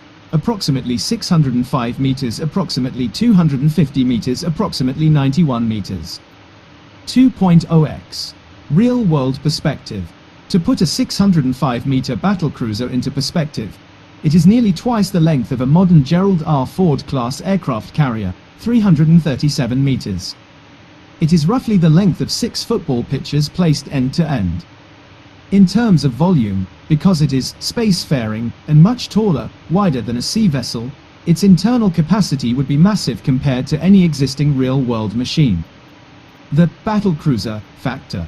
While the 605 meters estimate assumes the proportions stay the same, Anvil ships, like the Carrack or Liberator, tend to be chunkier or more utilitarian than Aegis ships. If the Odin is designed to be narrower but much longer to fit the battlecruiser archetype, it could easily push toward the 700 to 750 meter range while maintaining that double volume mark. Either way, at over 600 meters, it comfortably sits between the Javelin, 480 meters, and the Bengal carrier, approximately 990 meters, making it a true heavyweight on the battlefield. Right. I know that blew a lot of you guys' heads just now, but what I was trying to say there, cut it down in a nutshell. Alright? When CIG, if you've seen CIG scaling of ships, like I said earlier, the Polaris is about 160 meters. Alright? And the Icarus is about 240 odd. Did you see the size? It's doubled. That's the size. But when you look at the volume, it's 4 times its volume. How much is a Polaris? Well, it's £1,000 now. How much is the Icarus? £2,000. Okay, because things have gone up. I'm not talking about the modularity. I'm just giving you brief numbers. Right. Now, let's compare the Icarus to the Javelin. The Javelin is 400 meters. How big is the Icarus? 240 meters. Yes, I know you're going to be arguing pits and bulls and whatnot, but it's double the size. That is nearly 4 times the volume, if not 8 times the volume. Okay? It's not the length, we're talking the volume, the square root of. Now, when you look at the Javelin compared to the Bengal carrier, how big is the Bengal carrier? Long. It is 2,000 meters, sorry, 1,000 meters compared to the Javelin of 500 meters. The volume is 4 times its equivalent. Now, when you take the prices into concept, it's the same. Alright? The price reflects it on its scale of what it's grown up. Now, as CIG stated, alright,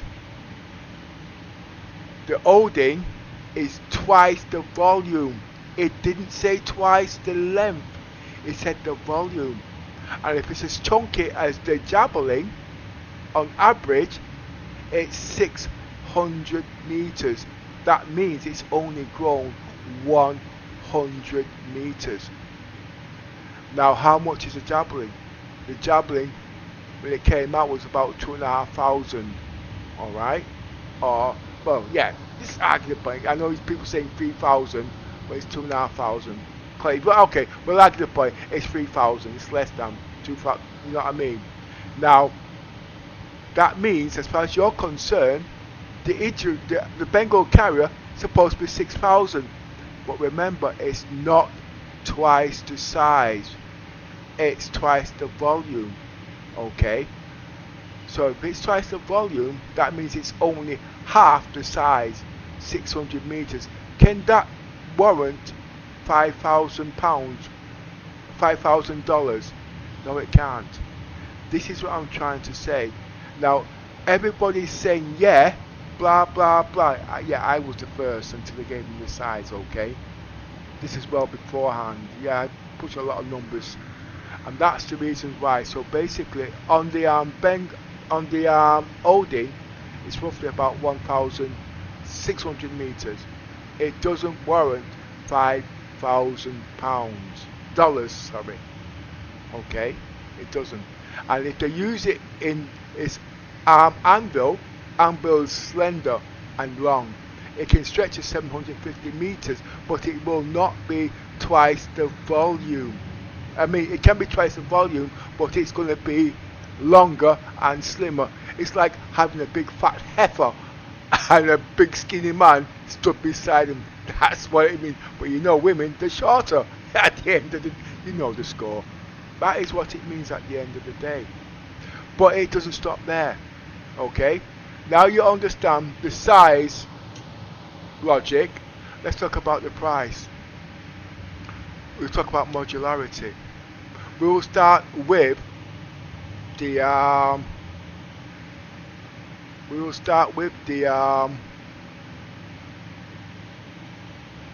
Idris. When it came out, it was £1,000. It's £1,500. Now it's nearly £2,000. But when you add all the guns in there, this is modularity. That's nearly 3,000 quid. Adding in all its guns, yeah. Yosa knows all about this. I keep calling him, you see. I keep calling him to get. He's got the best ship out there. His ship is better than mine. £3,000. Okay. The Icarus costs more than the bloody Javelin. But when the Javelin comes out, because 2,500, and we get all the add-ons, you're looking at between 5,000 and 6,000 quid. Okay, now this is where the penny is going to drop. If they sell the Odin for £5,000, remember it's going to have all the odd add-ons, you're paying 10 grand, not for twice the size of the ship, okay, the volume. And that's where people don't understand metrics and sizes. Okay, CIG Smart, they can knock out the modules in minutes, but to do a ship, it takes months and years at the end of the day. Okay, now you said that you've been playing since 2015. You remember the skeptics when people would turn around and say the Javelin is not going to have all its parts. It was a misconception. It was going to have all its parts or modules, but it's supposed to have 4 capital shields. It's going to have 2 capital shields. You're going to have to buy all the rest. Coolers, okay, sorry, it's supposed to have 4 capital shields and 8 large shields. But when it comes out, it's only going to have 2 capital shields. You're going to have to buy the 2 extra capital shields and the 8 large shields. Yeah, it's going to be in game. The same with the coolers, the same with the jump drive and all them kind of thing. And now they're now discussing modularity. You're going to be paying for your modularity ships, I mean beds and stuff like that, cargo, all them things. If you read into the law and you do what I've done, I'm not speaking hyper blah blah whatnot, but just pick out the facts at the end of the day of what it will cost you at the end of the day. Now CIG Smart, they will reduce the cost as much as they can, so they've got idiots like me who thinks we know everything, we go out there and buy it. And guess what? When we bought it, we want to buy all these little trinkets and put the ornaments so our ships are unique. You know what I mean? And that's where we're being socked. But if they put the ship out there at 5,000 quid, then it narrows down now. Alright? Not as many people can afford £5,000, but 3,000, 3.5 grand, hey, you're going to have a frigging stampede. Everybody's going to buy it. And guess what? CIG Smart, guess what? I'm going to slap on this module, I'm going to slap on that module, I'm going to slap on all these modules at the end of the day. The ship has now just doubled in price to nearly 7-8 grand. Would you take out 10 grand to buy on Pixels? Not in this lifetime. But me, I want all these things on it. But we didn't know this in the beginning, and that is what you call marketing. I am going to buy the Odin. I will buy the Odin because of my gameplay. But I'm starting to think about it now. If it's 4 times the volume, I will pay the 5,000 quid. I will pay it. Why? Because I know I can fit the... I'm not going to even work out the size of the ships that can go in there, okay? That's a large module. The carriers are 125, large hangar deck. I can go into all of that. I can turn around and say to you, I've got the hammerhead. I can just about squeeze the constellation in there, okay? And I know what you're going to be saying, it's not supposed to take it.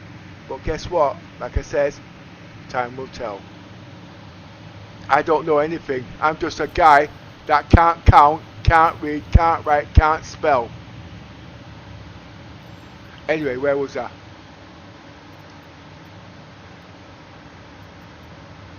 I'm not putting CIG down. I've spent over 25 grand in this game in 10 years, 10 hours a day playing a game. I'm not walking away from this game, alright? Or my money's dead, alright? I will be playing this game. And you want to know, I got 3 grandkids coming out. They're going to be playing the game too. And they're going to be taking over my account. And I'm going to be sitting down there watching them in my rocking chair. If they blow me up in there, I'll kick their asses all over the place. Anyway, I'm taking the piss.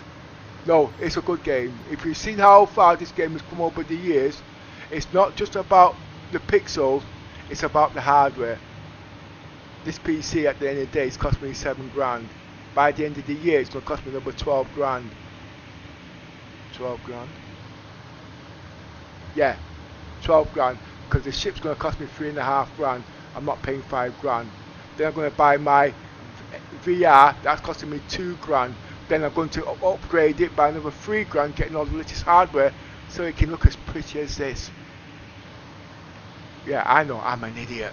No, I'm 65 years of age, I've worked all my life and I'm enjoying life now. And I've not got backache. I've got the women there looking at me. Hey Pepper, I want to be part of your life. And guess what?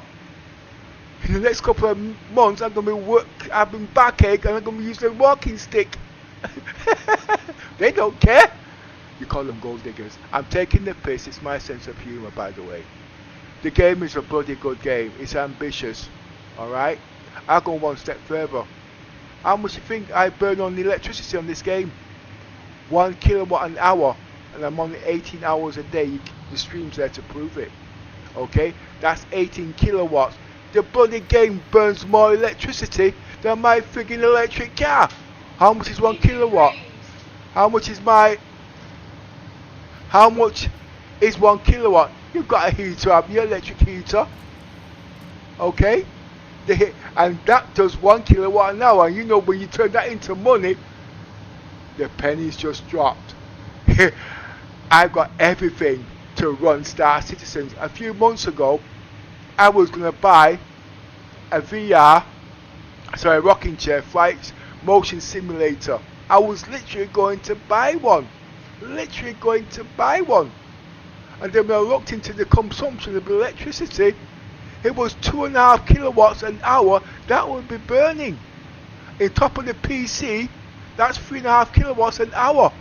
Now times that by 18, I'm going to need a nuclear reactor to run the bloody shit.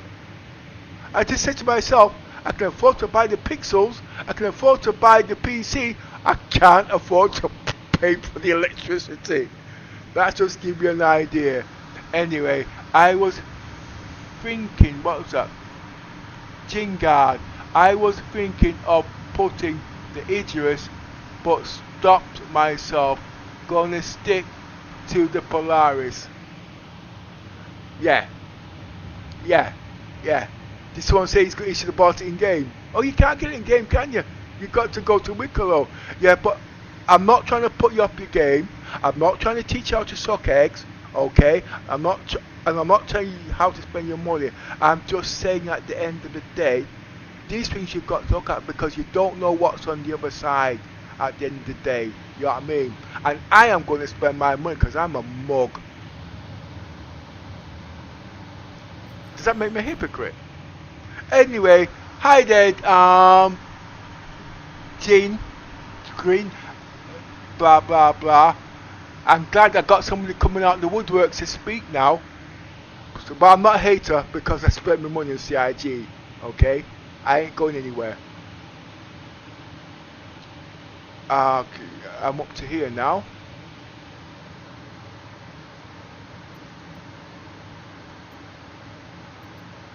And what I've done in PC Tech, seriously, it is out of this world.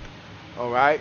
It is out. You can actually, well, just before the RAM prices went up, you could have built a Gen 5 PC, right? Gen 5, everything in for £1,000. And you didn't even need a graphics card. And it would have been all Intel.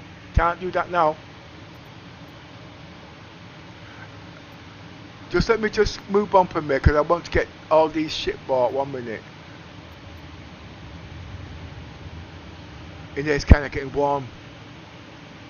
That's a graphics card. In there is bloody warm. It's 26, well it's summer anyway. 8.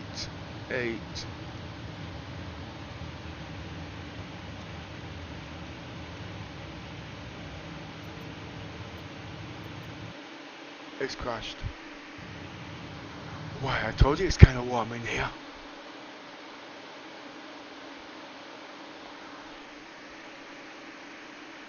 You see, that's the heat that my system generates. But I'm going to put it all down to the pheasants streaming utility and whatnot because it's bloody warm in here. It's friggin' warm. Let's open some doors. I'm just waiting for... Oh, is it verifying? Why is it verifying?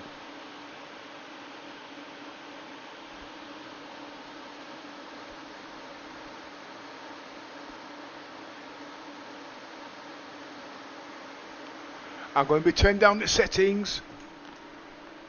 It's a bit warm in here. But there is an offset when it comes to electricity and heating with the electric heater. I have a boiler in here, I have combi, I've got all them kind of things. But did you know, seriously, I don't use essential heating in this house. My PC gives enough heating and it's friction. So when it comes to electric heater, it works out cheap. It's called an offset at the end of the day. So my electric bill is practically zero. But it's not because, like I say, I play the game. Right, in the winter I have the windows open. It's that hot. And that's on a 5090. At the moment, bear with me, okay? Because there's verifying, that takes about a couple of minutes, and I'm going to lower all my settings back down to 8K, and I think it was on medium. Okay.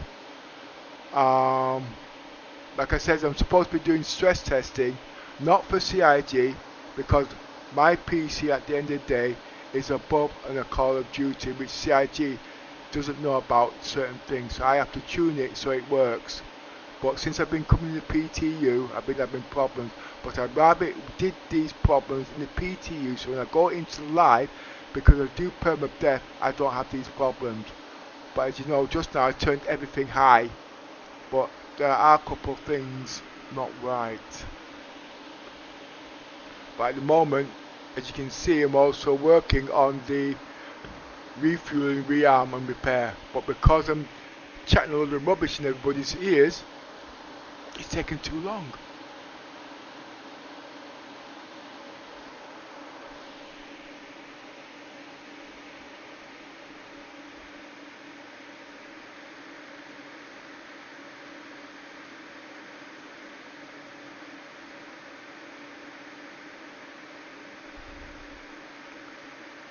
Oh, it's warm in here. I've gained another subscriber. I wonder who I conned into subscribing. It wasn't you, was it there, THRX? THAR? I know it was you. Anyway, if it was you, thanks.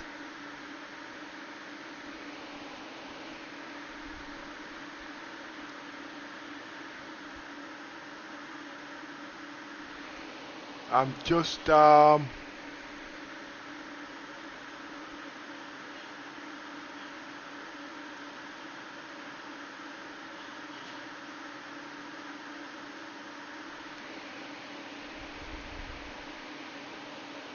it's still verifying. Anyway, if I've not bored you guys by talking too much, what did you think about the pretty graphics? And I didn't even turn up the frames.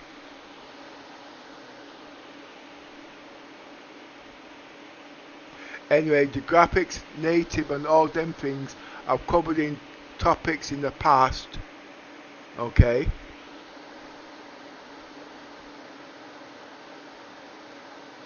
Ah, that's what I need to turn down.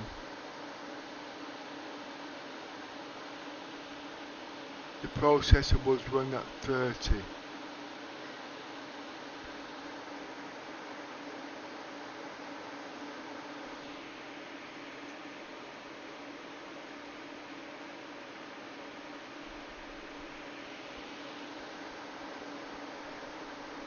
Almost done.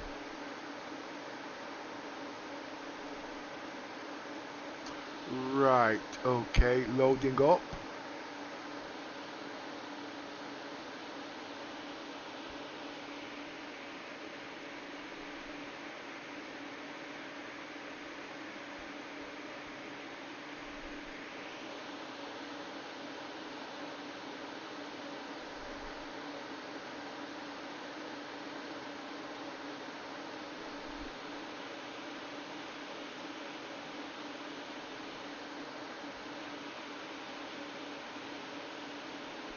I've got to remember what I was buying now.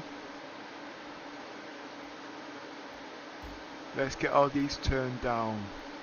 I think it was in 4K. I think I had it on medium.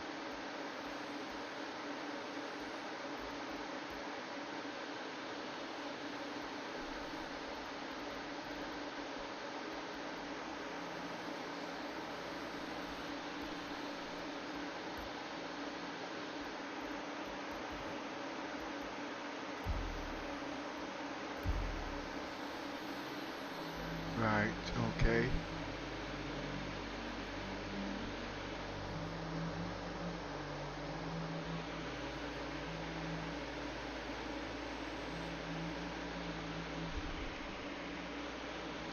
What else? Ah yeah, drop the processor.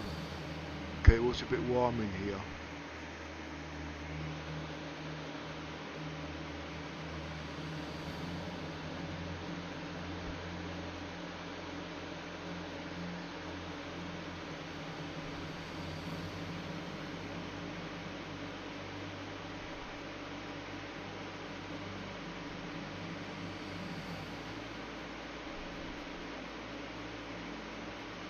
Okay, what else?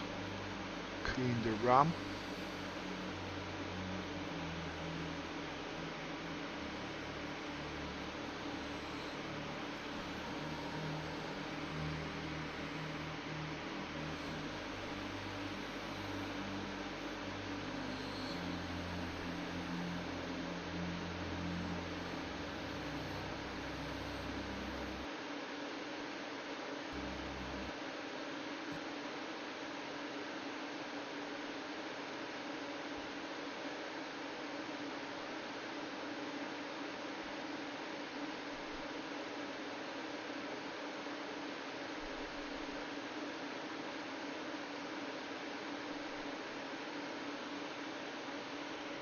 It's giving me a hard time.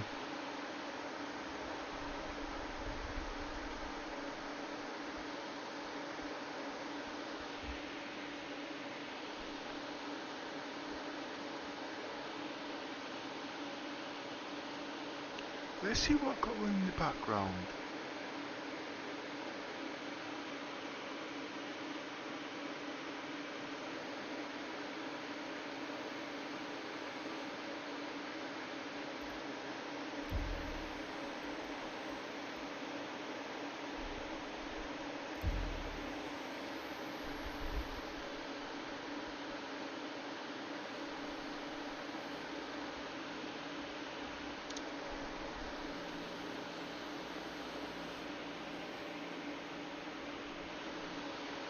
I should have never touched the settings.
Okay, let's see what we've got.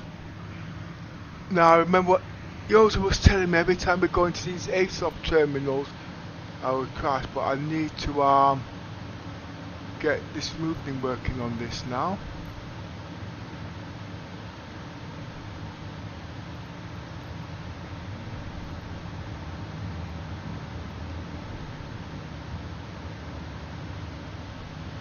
We'll leave loss of scaling off for a minute. No, we can't.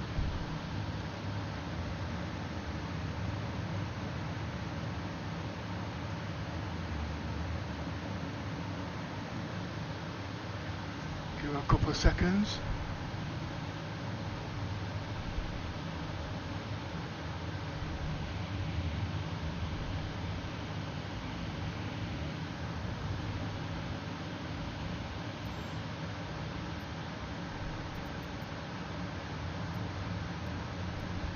And this is what I don't get. It's here, it loads everything onto Polaris. I think you also said something about this.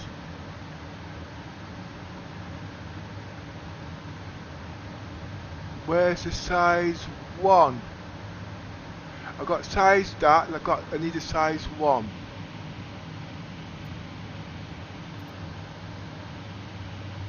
It's not size 1, it's size 3.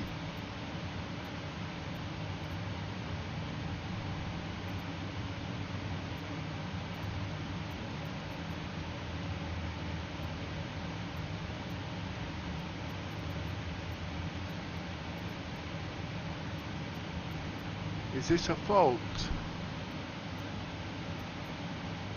Yeah, that's a fault. So I've got to go back to here and do it from here.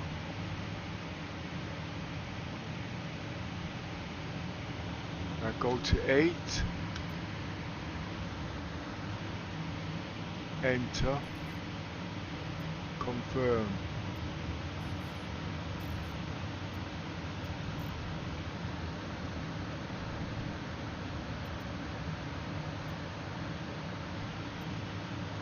Right, what's next?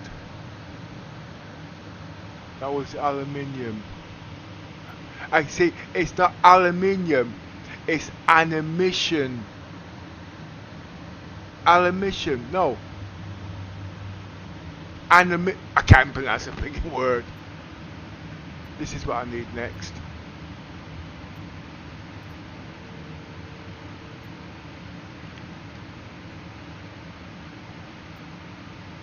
Eight.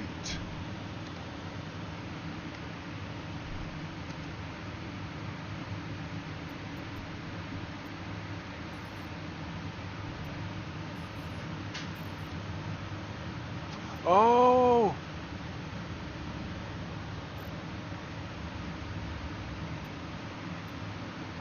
hydrogen.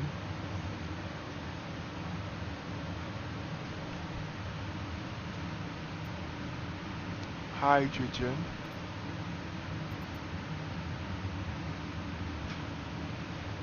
Eight.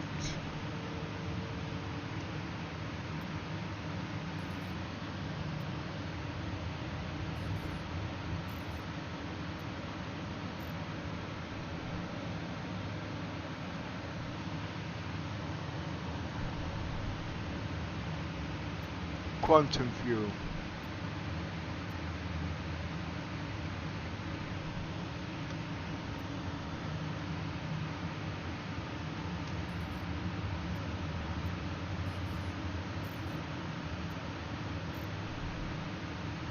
Right, what do we have?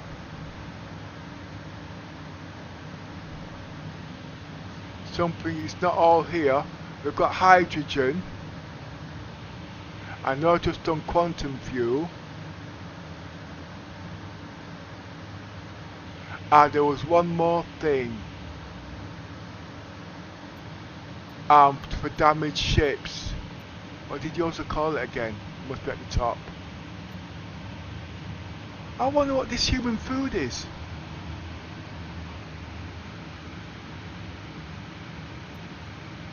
Human food. This must be some new shit. I bet that's the one that's got the slugs in it.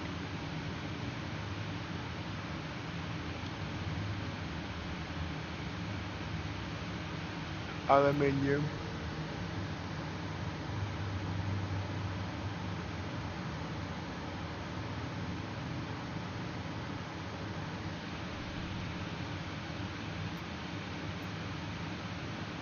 Human dices. I'm sure I did that one.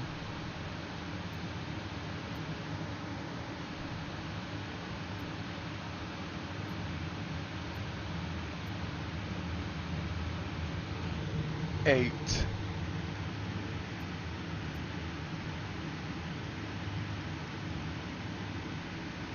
Eight.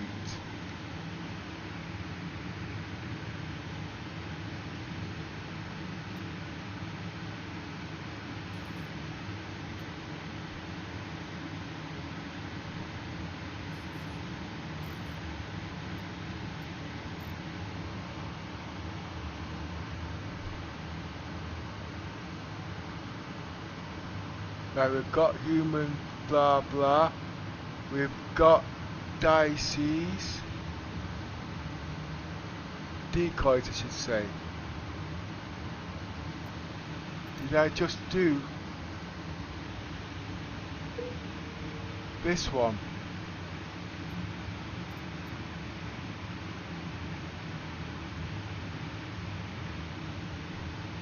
Eight.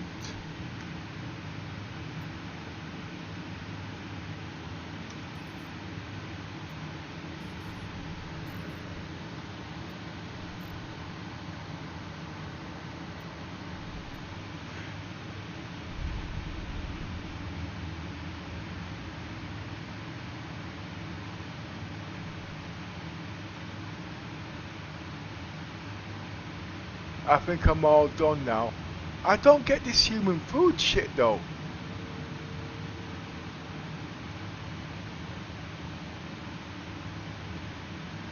It is for the AI.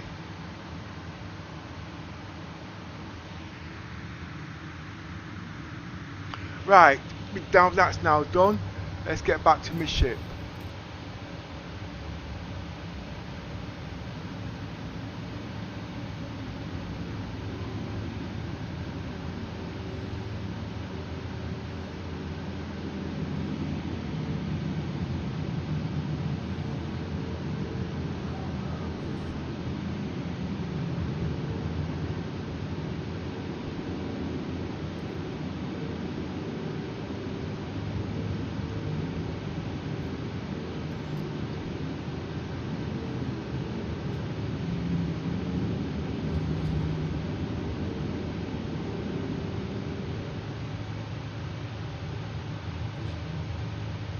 That's a problem.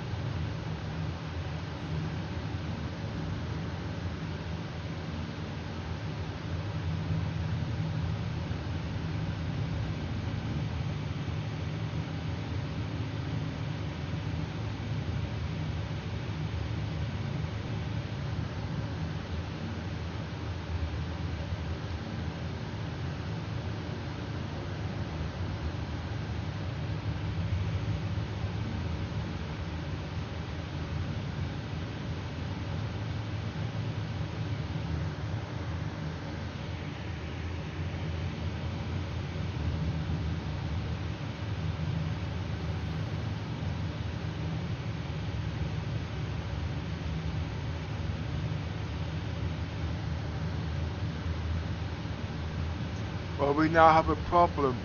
I know there's a back door here somewhere where I can escape, but I've not been here for such some long bloody. I best get some food. I'm going to need water. You see, like I said, everything's important, because if this is a bug, I have two choices. Well, I know I can't go to area 18 in the live because it's only killed me gameplay. Alright? That's another reason I'm doing testing in here. And if this has got the same problem with those terminal doors, I can't come to Grim Hex, because death of a spaceman is not allowed. Now I do know it's got a back door, but I can't remember where the back door is.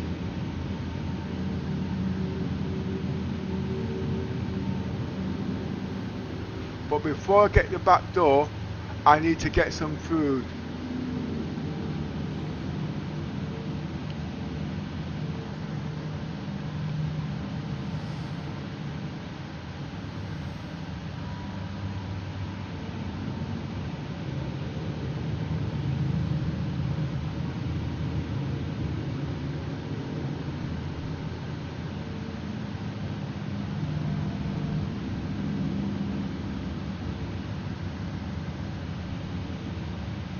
That's telling me something, but I'm not going there. I've got to get food first.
Seems like it's broke.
Right, let's try and find my way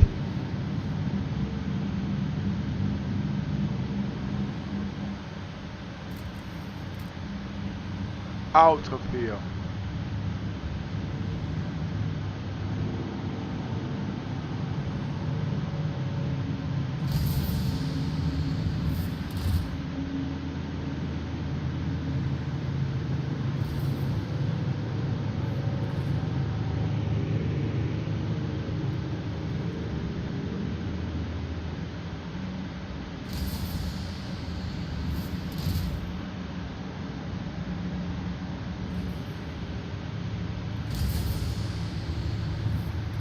I'm sure there's a back door here somewhere, you know.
It's like I'm going round in circles.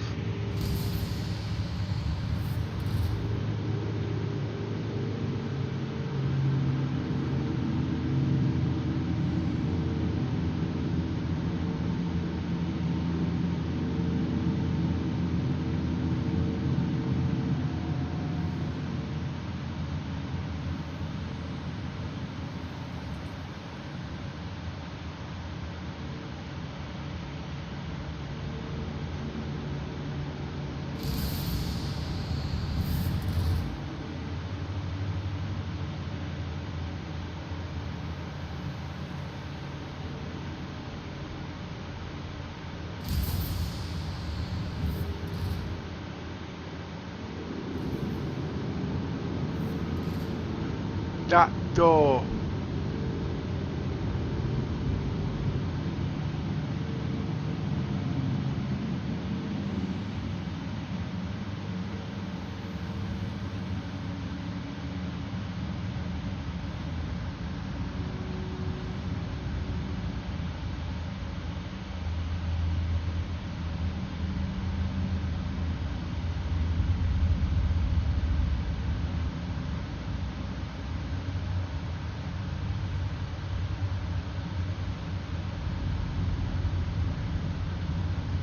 No, I just want the way out, mate. I don't want to talk to you. You got bad breath. Take too much drugs.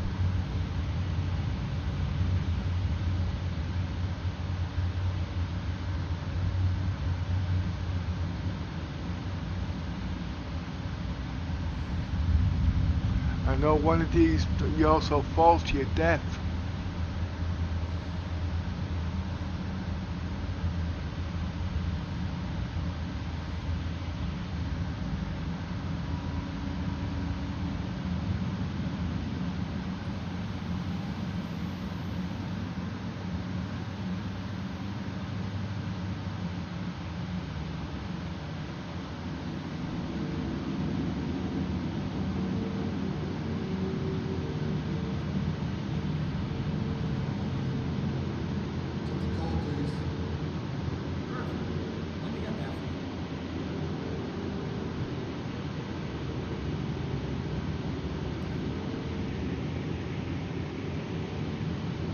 I'm stuck.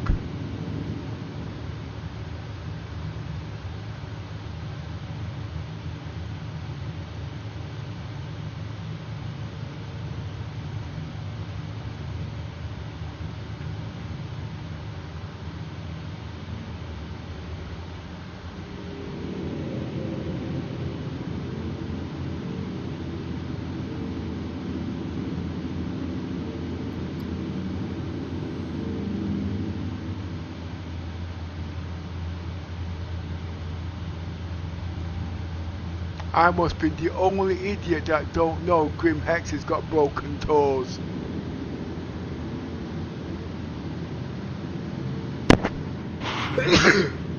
Right, how's this gonna work now?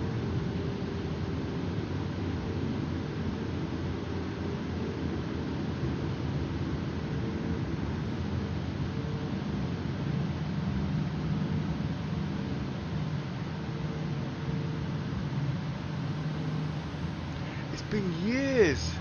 We don't need clothes.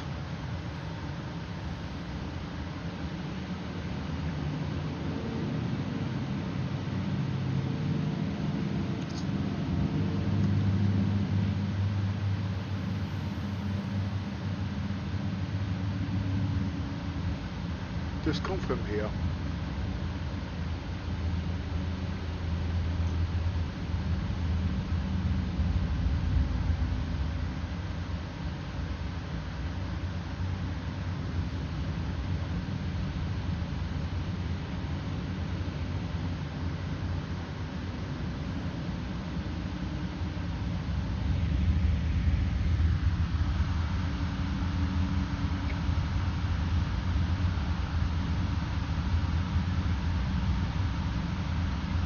No, come on, Yosa.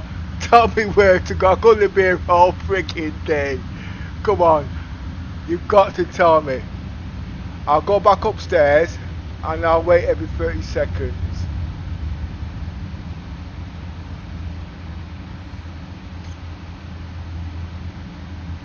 I know it's a lot easier to go into Discord, but you know the minute I touch Discord, it's gonna crash. Alright, I tell you what. You guys, it's gonna crash when going to Discord. It don't like my Discord. Discord, there it comes.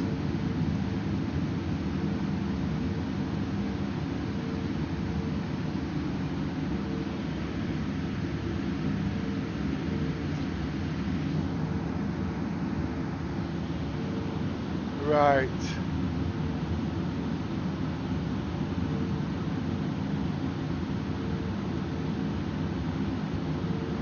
Reception.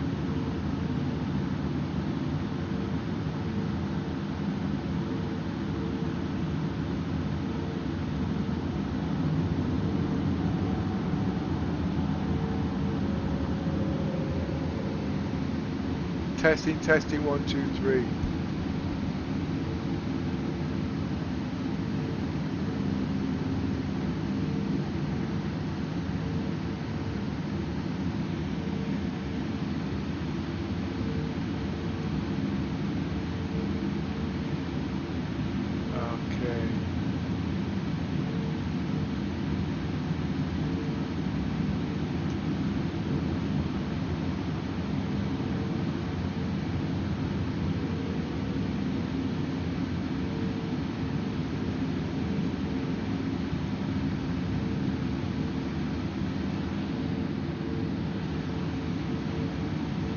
One, two, testing. Hello? Oh my, whoa! 1 minute, Yosa, 1 minute. How do you turn this down? Told you Yosa had the big map, didn't I? Go and try again, Yosa. Testing, testing, 1, 2, 3. And again. 1, 2, 1, 2. 1, 2, 1, 2, 1, 2, 3. Okay, I'm all ears. Right. See the way you're facing now. Turn to see where that NPC was just walked past you to the right. That's to the right.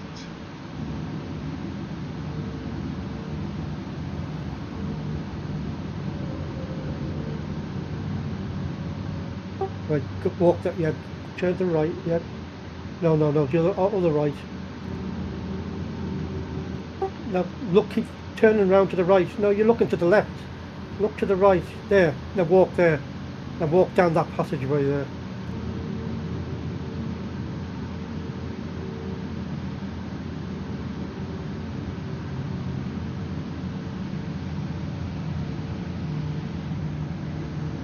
Yeah, see, to the right where it says admin on the top of the doorway. No, to the right, not the left.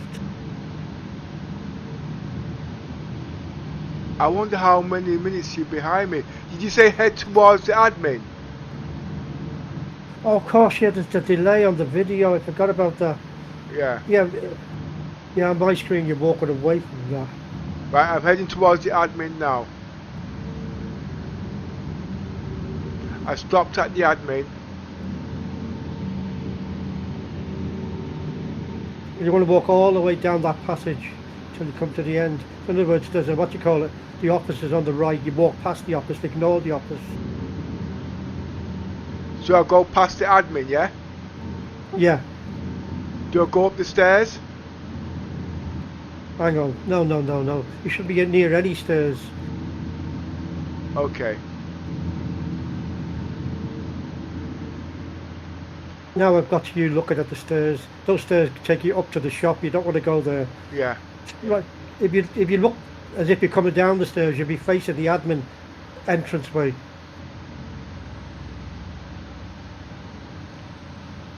I'll stop here. Ah, see that? Yeah, see that other entrance you're at now. Yeah. Whenever you are in your timing, yeah, go down there and past. Keep going all the way down. I wish this is a pointless thing. This. See, we're thinking about if you were Discord streaming, it'd be live. Yeah, but I'll definitely, if I put the Discord stream, it will 100% crash. No. Yeah. So don't go into that shop where you just looked at on my screen. Just keep going right past past the monitors that are on the wall and all that. I'll stop here with the doors open. I'll wait there for about 30 seconds. You'll catch up then. I was leaving a shift to head home when I got called into the boss's office. Said I had a performance review coming up and said I might consider putting in a bit. Right. Can you believe that? Like I'm not If you working stop hard now, already. let me catch up with you. I mean, I'm saying that now. I don't even know what fucking hell. I'll wait. You're about 30 seconds behind me.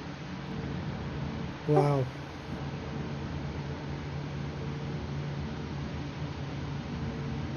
Looks like you're stopped there and you're looking at the back entrance to the bar. So if you turn around to the opposite way. Am I moving or am I still? You're not moving yet. You're still looking still at the bar, the back entrance to the bar. Right, because I'm actually facing the lift doors at the moment. No, that's not lift doors. That's a back entrance to the bar. Oh, So if you turn your opposite way round, facing that entrance to the bar, is the what you call the passageway out. right, okay. I'll stop here and not move for about 30 seconds.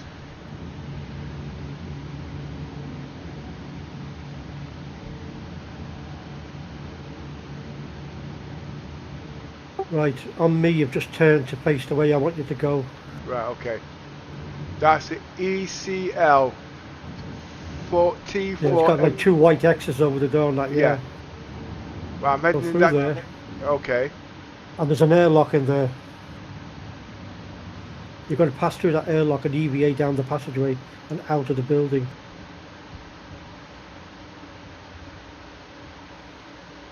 You've got your helmet on, haven't you? Yeah, you have, yeah. Let me just check. Yeah, I can see the bottom left-hand corner. Food and water. You didn't bother using the water you bought. No, I kept it just in case I need it. Okay, I'm now You going just through walk- the doors. When I go Yeah, to you the just walk doors, past. they go left or right. Have you just, hang on, have you just gone through you've opened up the doors, have you? Yeah, just gone through the doors, yeah. So you should be able to just slowly EVA through a passageway, float. Okay. Oh, hang on, yeah, stop. Yeah, so step off the thing, don't walk down the corridor. You have to step off the balcony and float so that your EVA up in the air. Or is it down? It's down. See, it's been a while since I've done it.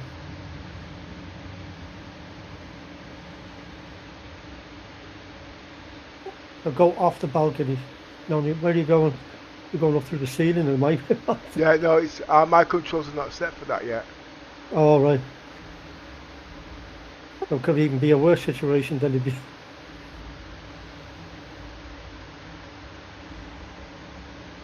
Right, see those pipes that are going down, follow them down. How far? All the way down.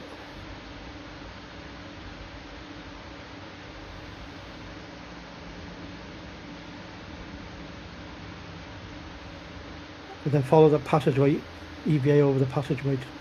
Yes. And you can go either way on those. No, you're looking back that way. No. No, it's the controls. As soon as you went down, you were looking at the right direction. Now you're going to. Oh my God! You can see the two walkways. Yeah, one's got X. Doesn't matter. You can just go out any of those doors at the end of those walkways. Right, It'll take you outside the building.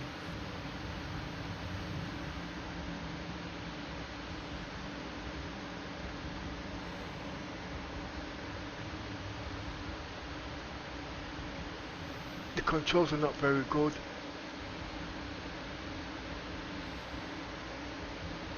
Let's try that way.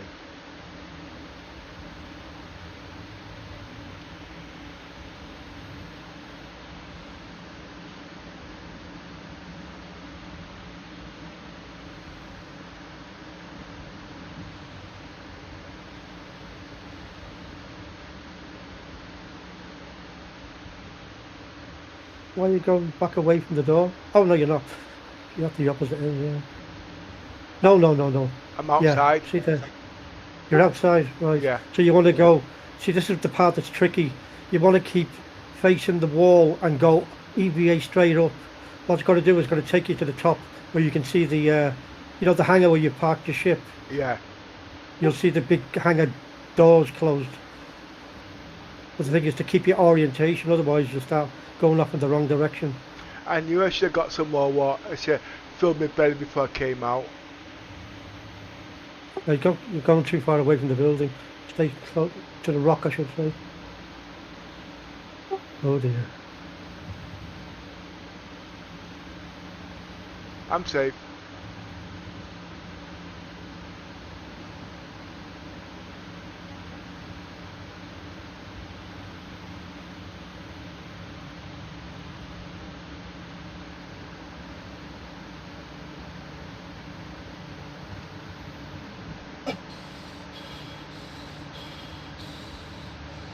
Yes, main landing pad area, that's it.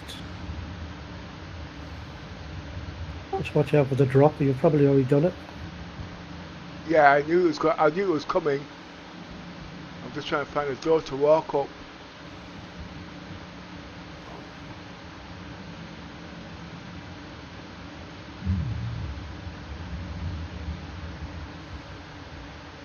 Wow, even that medical door is bugged, is it?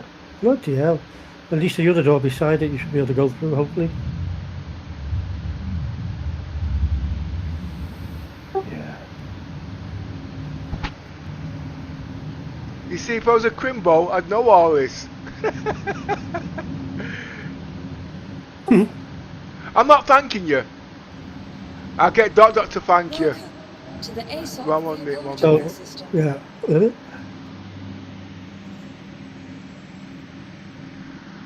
Right, okay, let's get to the Polaris.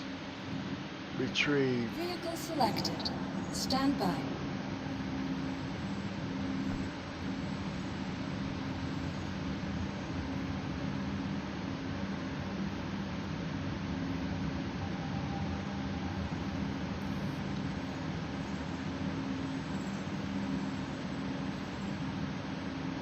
It's taking its time.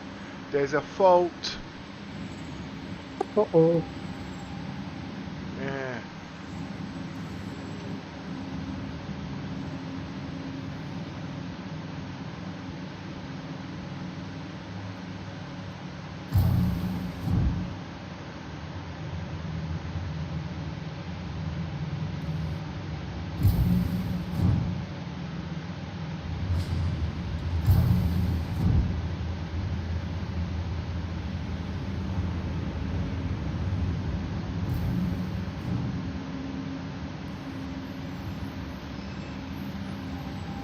Welcome to the ASOC Vehicle Retrieval System.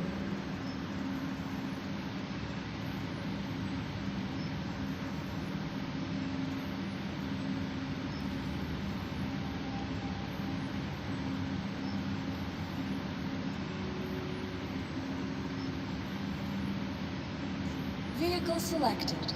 Stand by.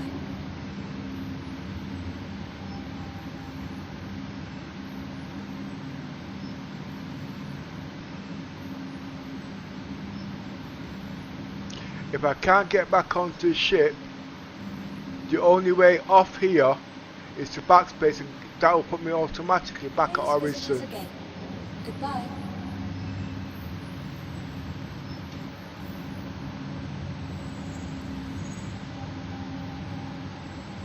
Welcome to the ASOC Vehicle Retrieval System.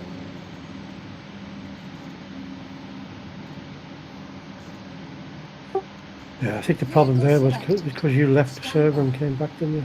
Yeah.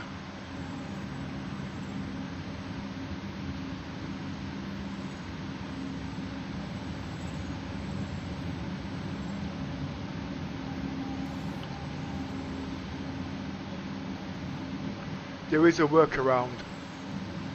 Welcome to the ASOC Vehicle Retrieval System. What's the next biggest ship? The 890 jump.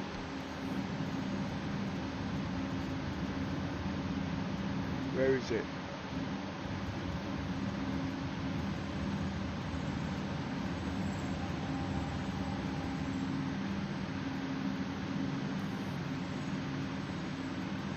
The next biggest ship is the 890 jump. Your vehicle has been moved to our storage facility. Vehicle selected. Stand by.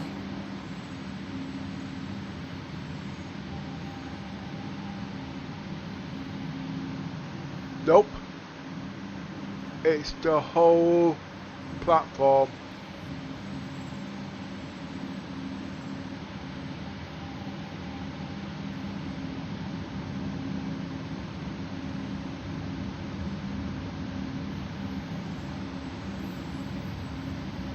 Welcome to the ASOC Vehicle Retrieval System. Let's try the Apollo.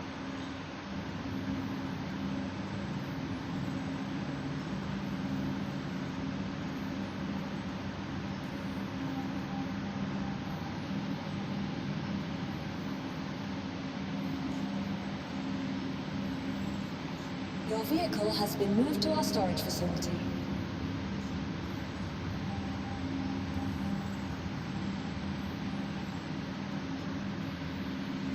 Vehicle selected. Stand by.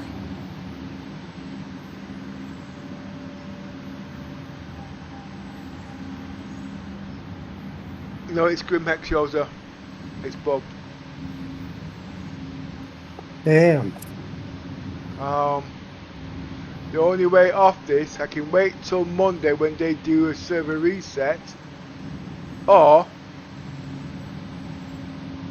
backspace. That will put me right back at Orison.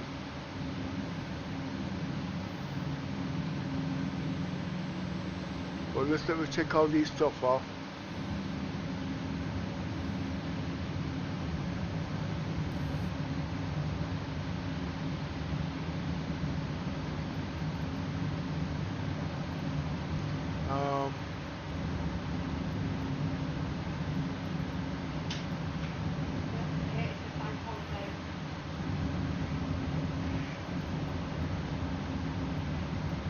Where is Move All?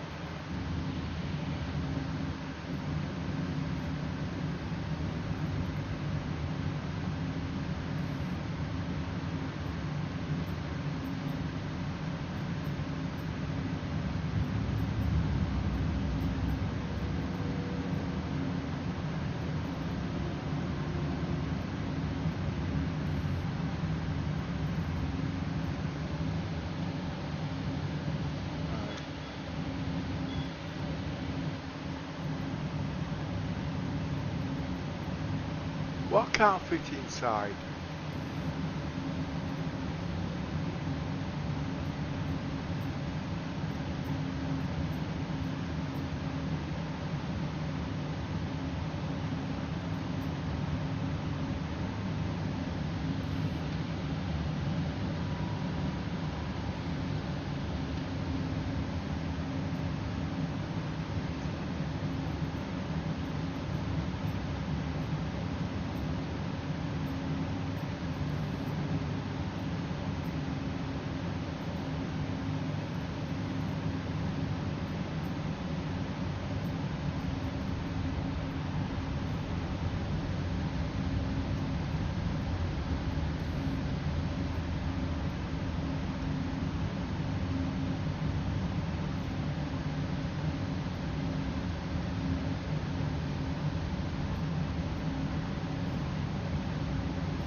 Right, this should put me back at Orison.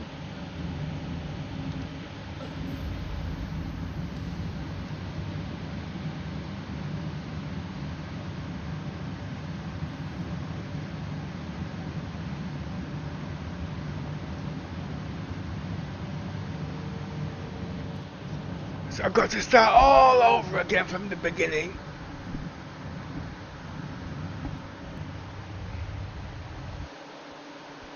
Well, good thing about it, it's only in the PTU where that problem is.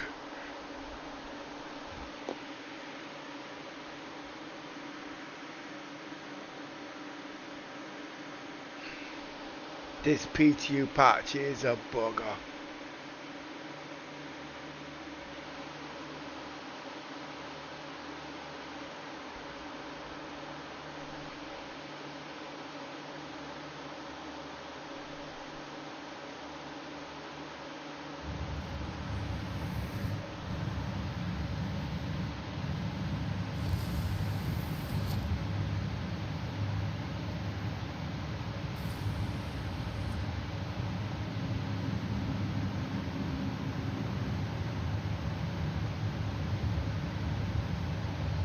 Yes, you have got.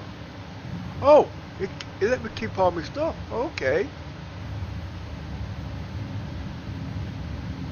I'm actually surprised at that. That's because I've not killed myself in 2 months. Maybe it's because of the bug in Grim Hex. Maybe they've allowed it. CIG ain't allowing shit unless you're paying for it. And even then they're not going to allow it.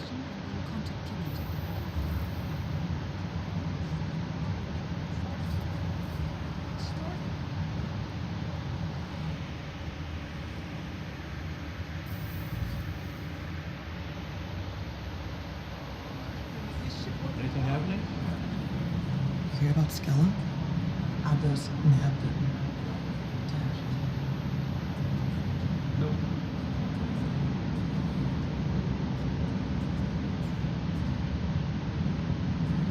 Hello.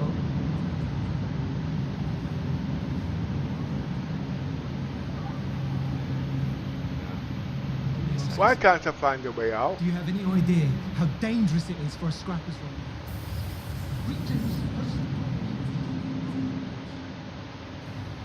Oh, that's why I didn't recognise it.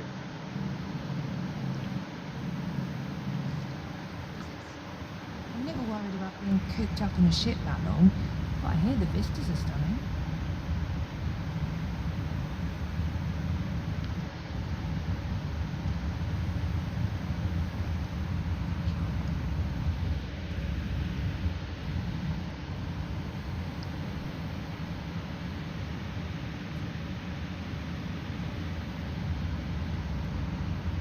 Hey there. Half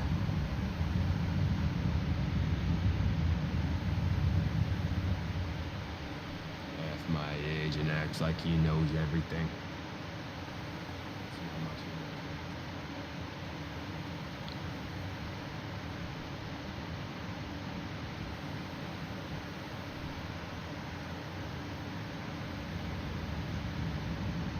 Take your mask off and give me a kiss. But you're serious. Sorry, I can't pitch up with all the pixels there, you know what I mean? Because I'm on low res at the moment.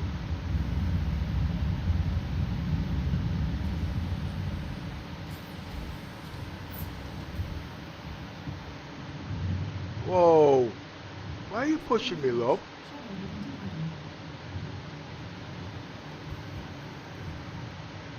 Oh, it's a he.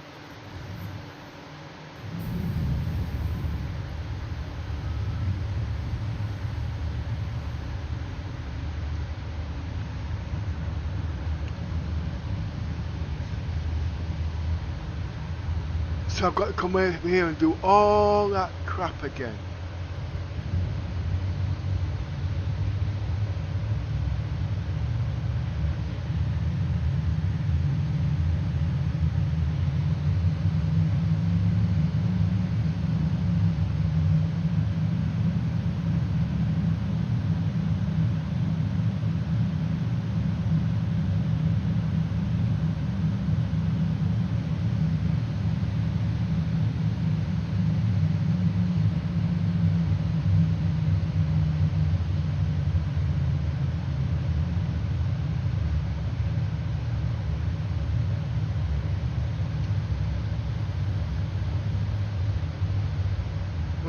pushing 120 frames. Let's cut it down to 60.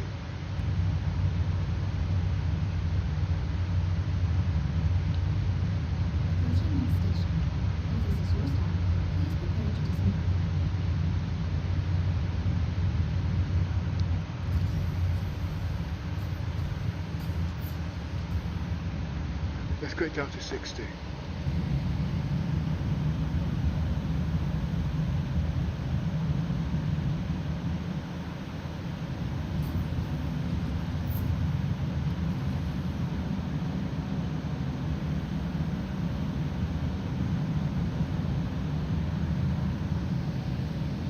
That's times 2. Everything quiet. Understood.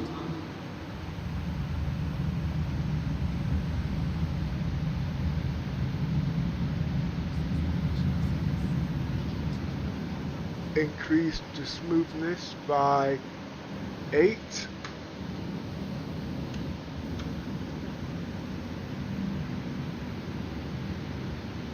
Now I've got a shimmer.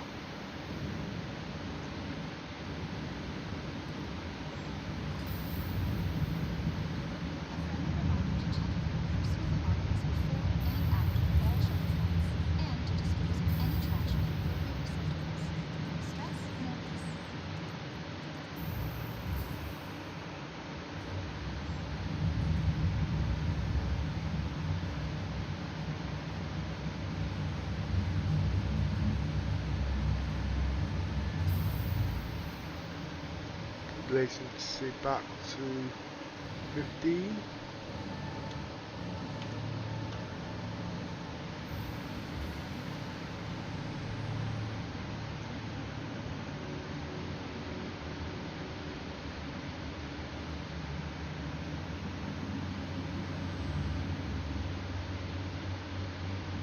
Hello.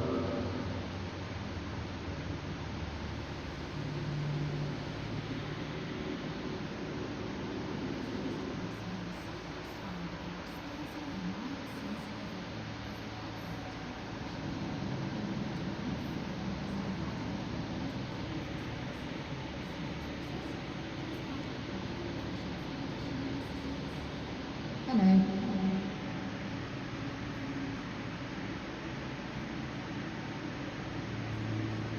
Hello. 60.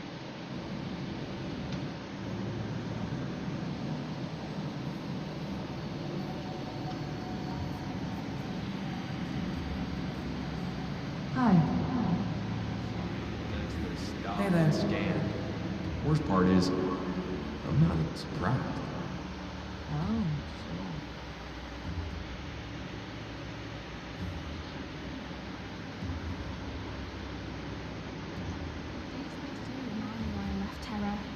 I got this com from my mum and she's...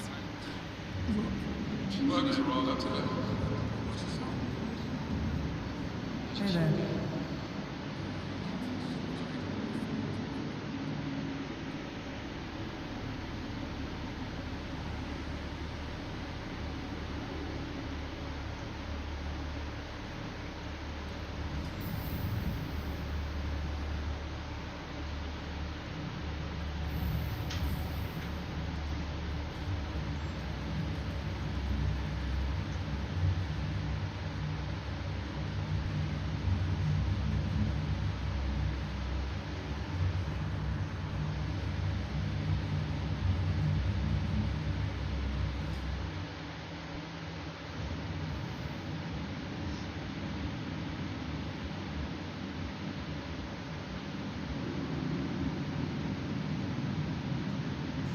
Welcome to the ASOP Vehicle Retrieval System.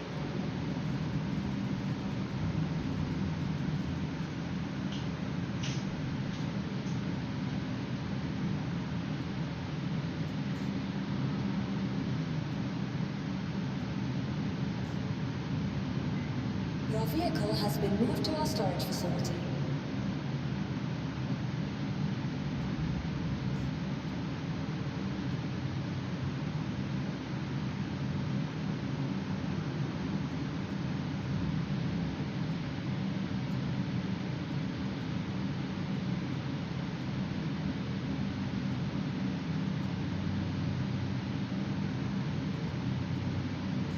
Your vehicle has been delivered to the following location.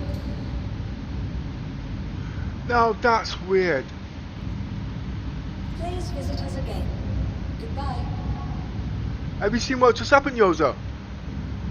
No. I've just been able to claim my Polaris back at Orison, and it's officially supposed to be at Grim Hex.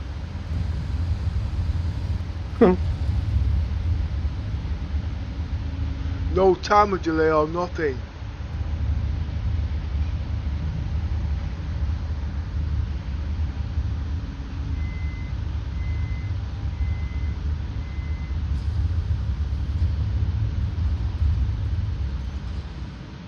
But the cargo is still unloaded in Grim Hex, is it? No, I did load the new set of cargo on the ship. Oh, all I saw was you using the internal thing to take cargo up and put it in the freight elevator. No, that's I took them off. Then I went to the admin's office, or whatever you call it, and bought the 1SU boxes. So. Oh, right. And if it's right, it should be actually on the ship. But this ship is not supposed to be here. It's supposed to be at Grim Hex. I know.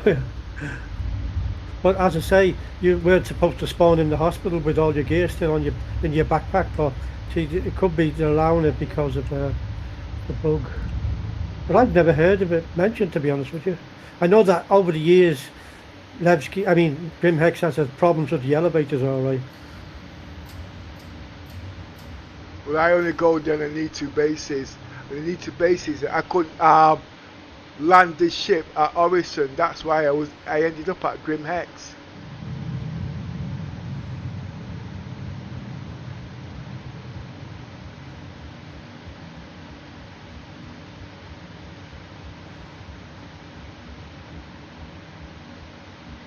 Wow. I refined 21 SCU of what should we call it? Recycled materials that I rescued off my my moth that time. It blew up for no reason, and I just spent 2 hours refining it, and I got 5 SCU back from the 21, and I'm just selling it now for 2,996 SCU. Fucking waste of time.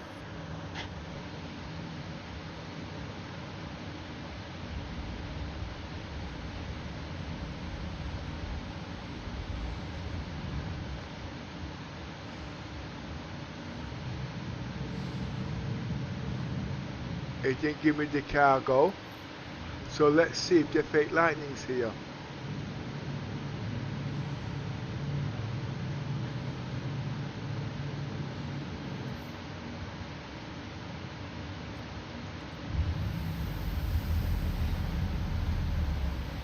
Nope, no fake lightning. So I don't understand the insurance claim. This ship is supposed to be at Grim Hex. So I've got to go back and repeat this roll all over again. What time is it? No, I'm not doing it. Not today.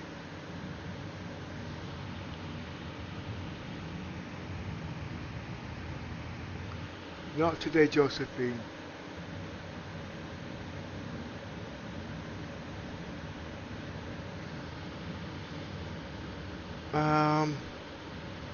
I know.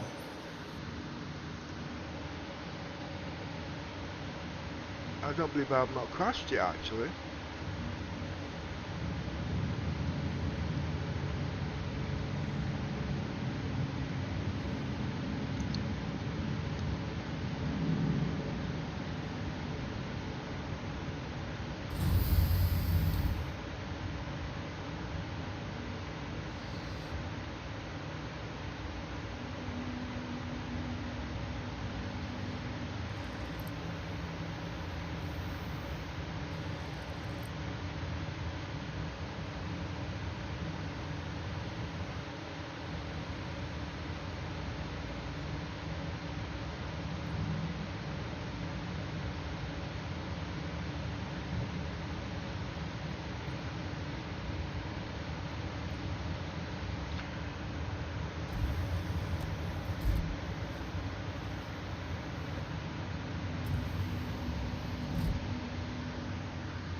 And I don't fancy doing all this again, not now.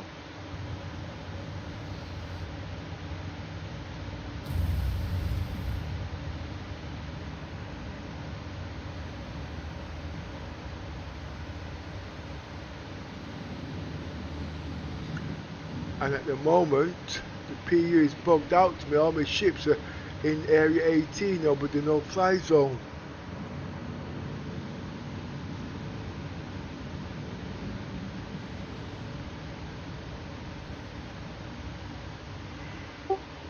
Even though you're on a different server, it's still bugged, is it? No, it's not bugged. Area 18 has got the no-fly zone. So if you remember, it took me off the ship and put me in Area 18 and left my ship in the no-fly zone. So my interest oh no, I'm getting mixed up with, when you made the request to land at Orison, and that's the reason you went to Grim X, because it was broken, wasn't it? The docket thing. Yeah, that's the PTU. I was actually talking about the live. Oh, you're back. Oh, right. Yeah, the live up, not because it's basically the live is taking all my ships, and they're all at Area 18.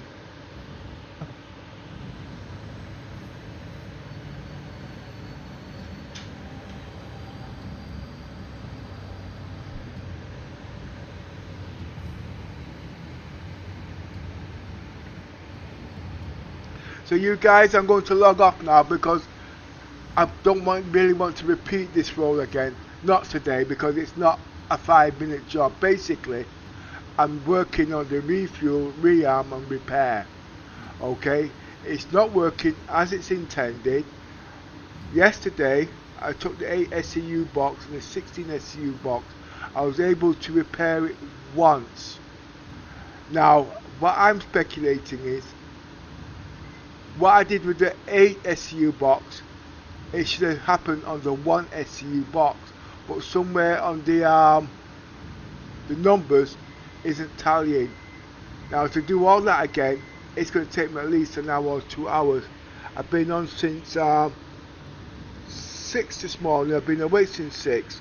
Now if I repeat that roll there now, which is 1:30 UK time, by the time I'm able to complete this roll, it will be about 5 o'clock in the afternoon, and I'm kind of tired. Oh, I will be exhausted, chatting rubbish. You know what I mean? So I'm going to do it again tomorrow. So guess what? I'm going to love you and leave you and see what else I can come up with. But I do perma death, okay? So that means whatever I do now, everything is dying in a PT or whatnot is not an option. There has to be a way around it. And I have to do this because when I go back into live, it makes my roleplay a lot more easier. And there are bugs now coming up that needs to be sorted. But permadeath does work. You don't die in the game.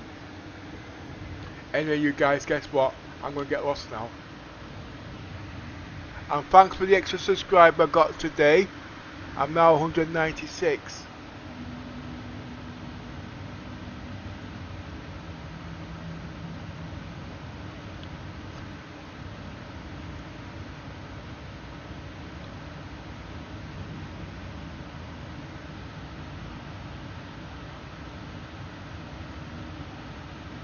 Right, that gets closed.